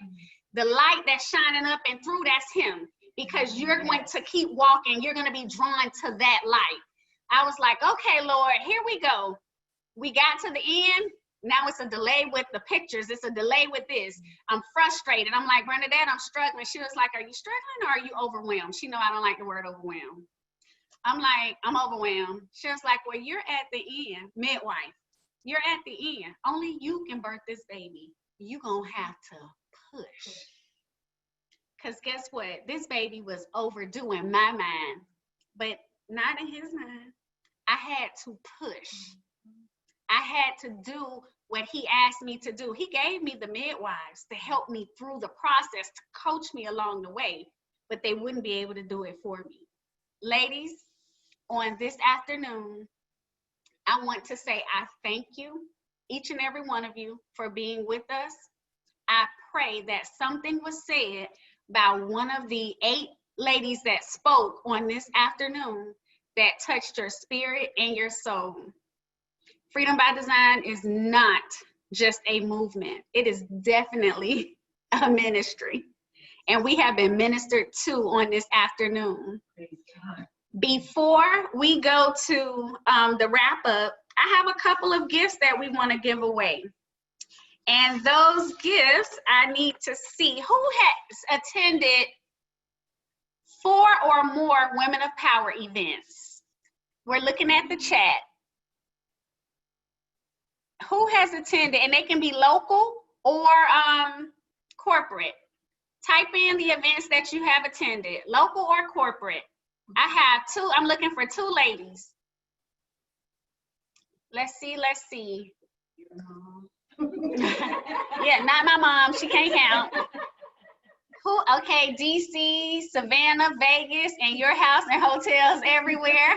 Is that Bernadette? Savannah and Vegas, okay. Okay, we got Savannah and Vegas, 2 here, okay. And at my house, at however many, I need to see, anybody, so am I going with Angela and D. Valenza? D. Valenza, what's your name?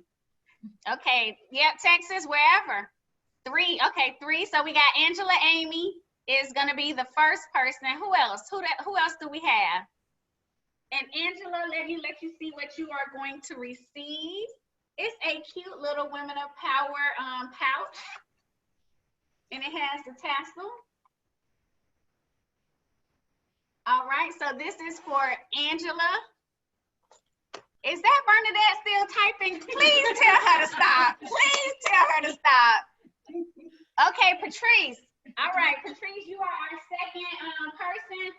And Patrice, you are going to receive also a Women of Power pouch. So we have Angela and Patrice, and let me write it down so I don't forget it. Angela and Patrice, and Bernadette types one more thing, I'm going to get her. I promise you. I'm afraid to look up. Thanks, D. Gee whiz. Okay, the last 2 gifts, and let me, well, I won't even show you what they are. If you have a birthday on today, is there anybody with a birthday today or a date close to today? Today is August 15th. Who has a birthday close to August 15th? And that's not Bernadette. Okay. All right, yep, Nora said you out of the running. So we got Nora, August 22nd. Okay, that's our first gift. Anybody else? Any August babies?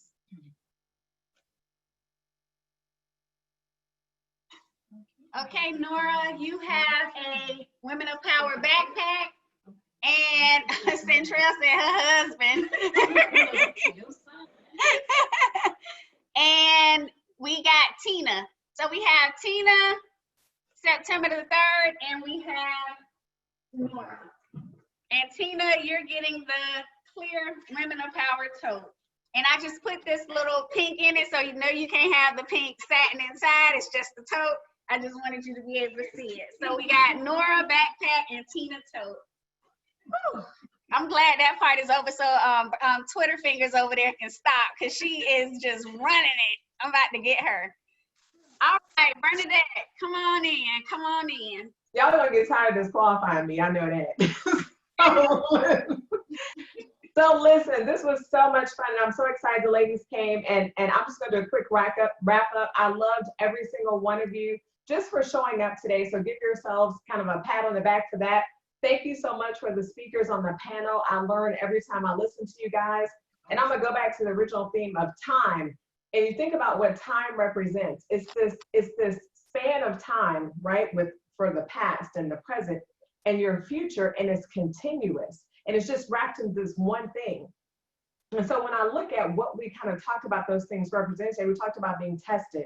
We talked about I and commitment. Thank you so much, Jared. That was fantastic. We talked about money, and I'm gonna say mastering your money from someone who has mastered their money. Y'all don't go to advice to somebody about money who ain't been through the test. All right, let's start with that part.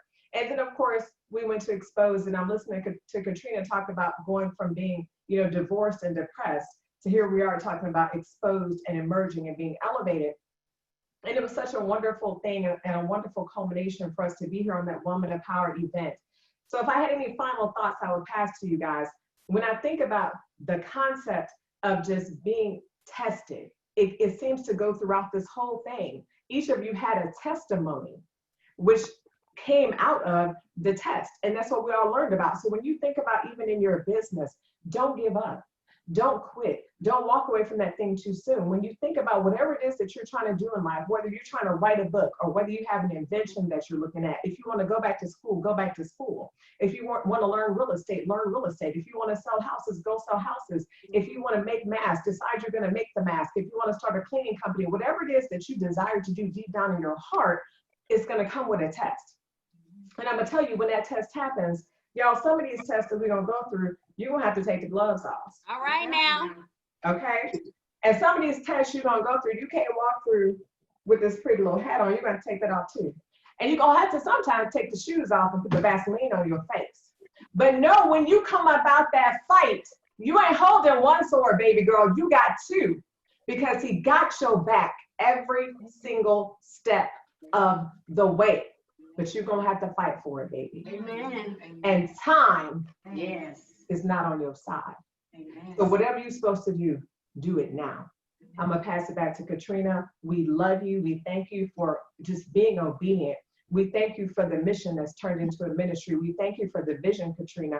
We ask that God continue to bless you, and that he continue to hold you, and that he continue to keep you, and that you continue to be the transparent being that you are now, because I can see that the layers are still being pulled back, and within you, there's even more and even more and even more. And so many people are going to be blessed by you, because we're coming out of the season that we're in. It's time for us to get back talking to people. It's time for us to get back touching to people, loving people, and hugging on people. And when that happens, I see you sitting in front of crowds telling the story. I see you helping people walk through that journey. And I see me standing back, and so many of us cheering you on. So we love you, and we thank you, and we support you, and we got you. God bless you. Back to you. You are worthy. Thank you. I love you all. Thank you so much. Thank you so much. I wanted to say, as we wrap up, thank you so much to Avril, to Tina, Nannette, to Rosanne, Meca, Bernadette, Dira, and thank you to Deidre and the other Tina who was monitoring the chat, and Nora. Thank you for assisting as always, supporting me. Thank you all so much. We could not have done this without each and every one of you. For y'all who showed up, got y'all hats on, y'all gloves. I'm glad Bernadette took them gloves off, because she was coming through with them gloves. I'm like, Lord have mercy. Thank you so much, Meca. I'm so happy that we are. I feel like we're almost out of this season for sure. Look, she didn't let the hair all the way down. I can't with her.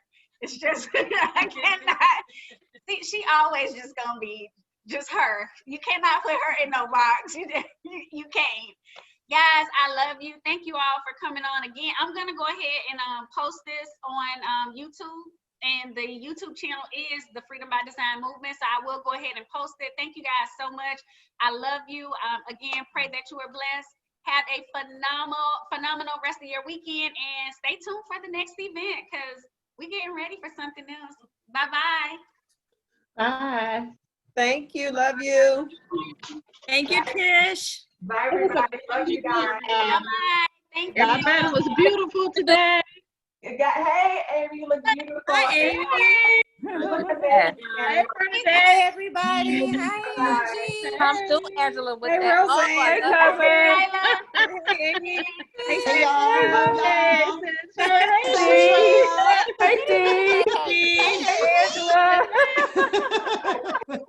You're crazy. Hey, Charlie. Hey, Rosanne. Hey, Rosanne.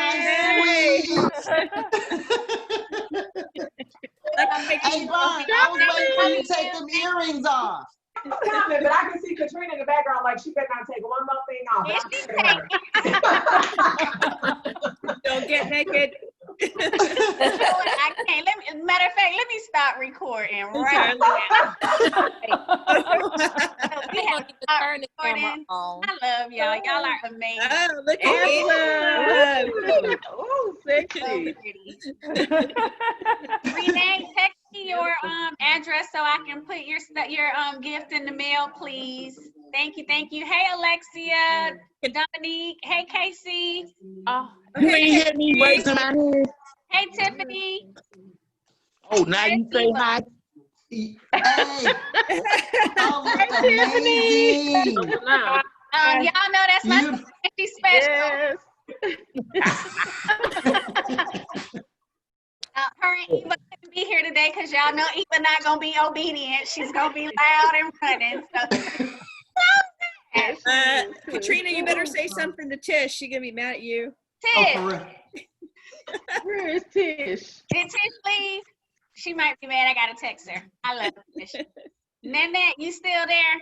I surely am. Thank you, my love. You guys did awesome. I'm so proud of We it. did awesome. We did awesome. It was a great. I was blessed. Thank you. And that you look like a Very beautiful nice. queen. Oh, thank I you. told you, Nannette, you look like royalty. Yeah, hey, Nannette has all the props. I should have gotten Nannette an award because she had all her props up and ready. I should have been taking lessons from Nannette. I was like, how did you do that in that small space? I know. I had to, I was up early this morning trying to see how to fix this.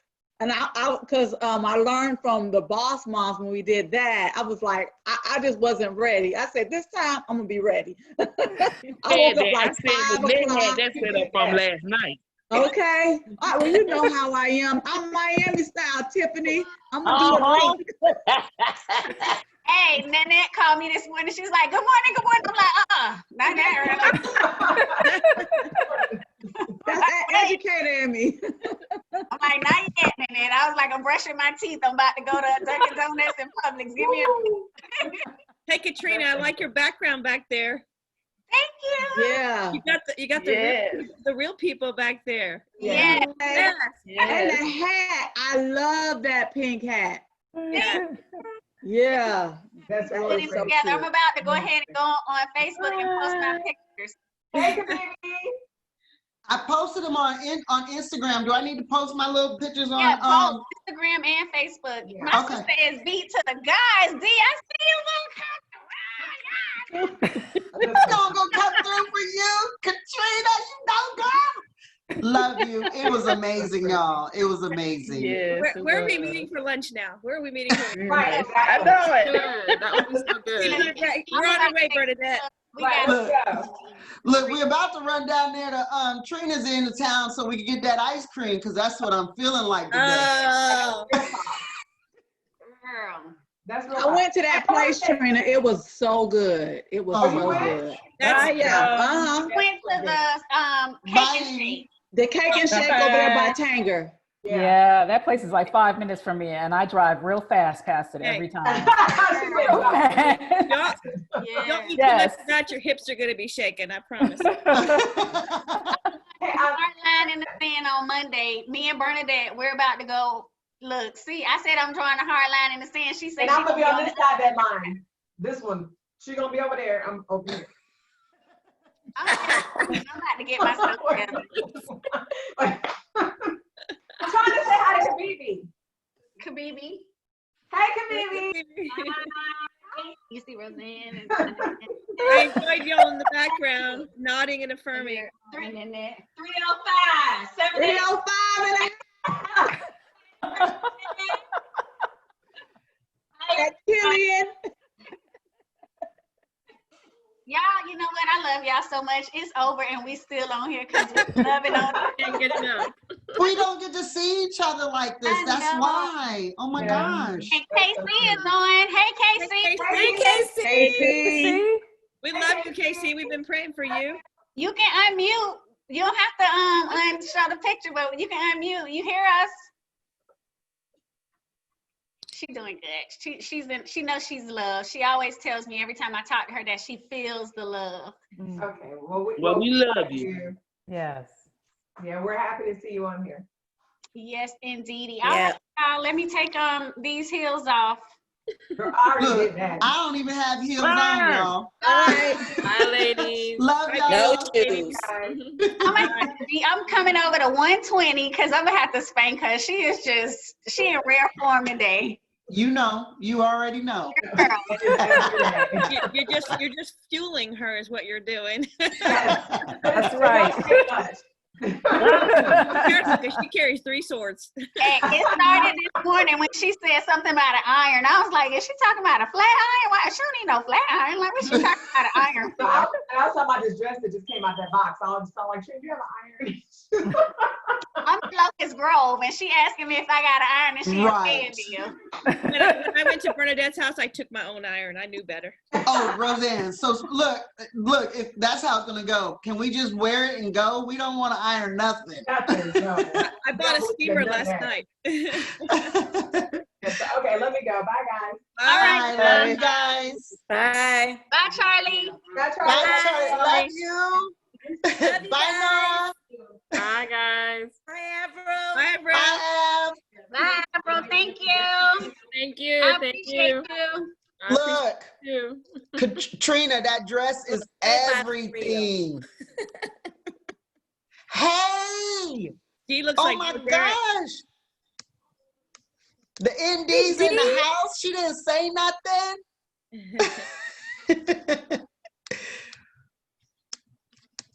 All right, y'all. Be blessed. Love Bye, you Dee. guys. Love you. Bye.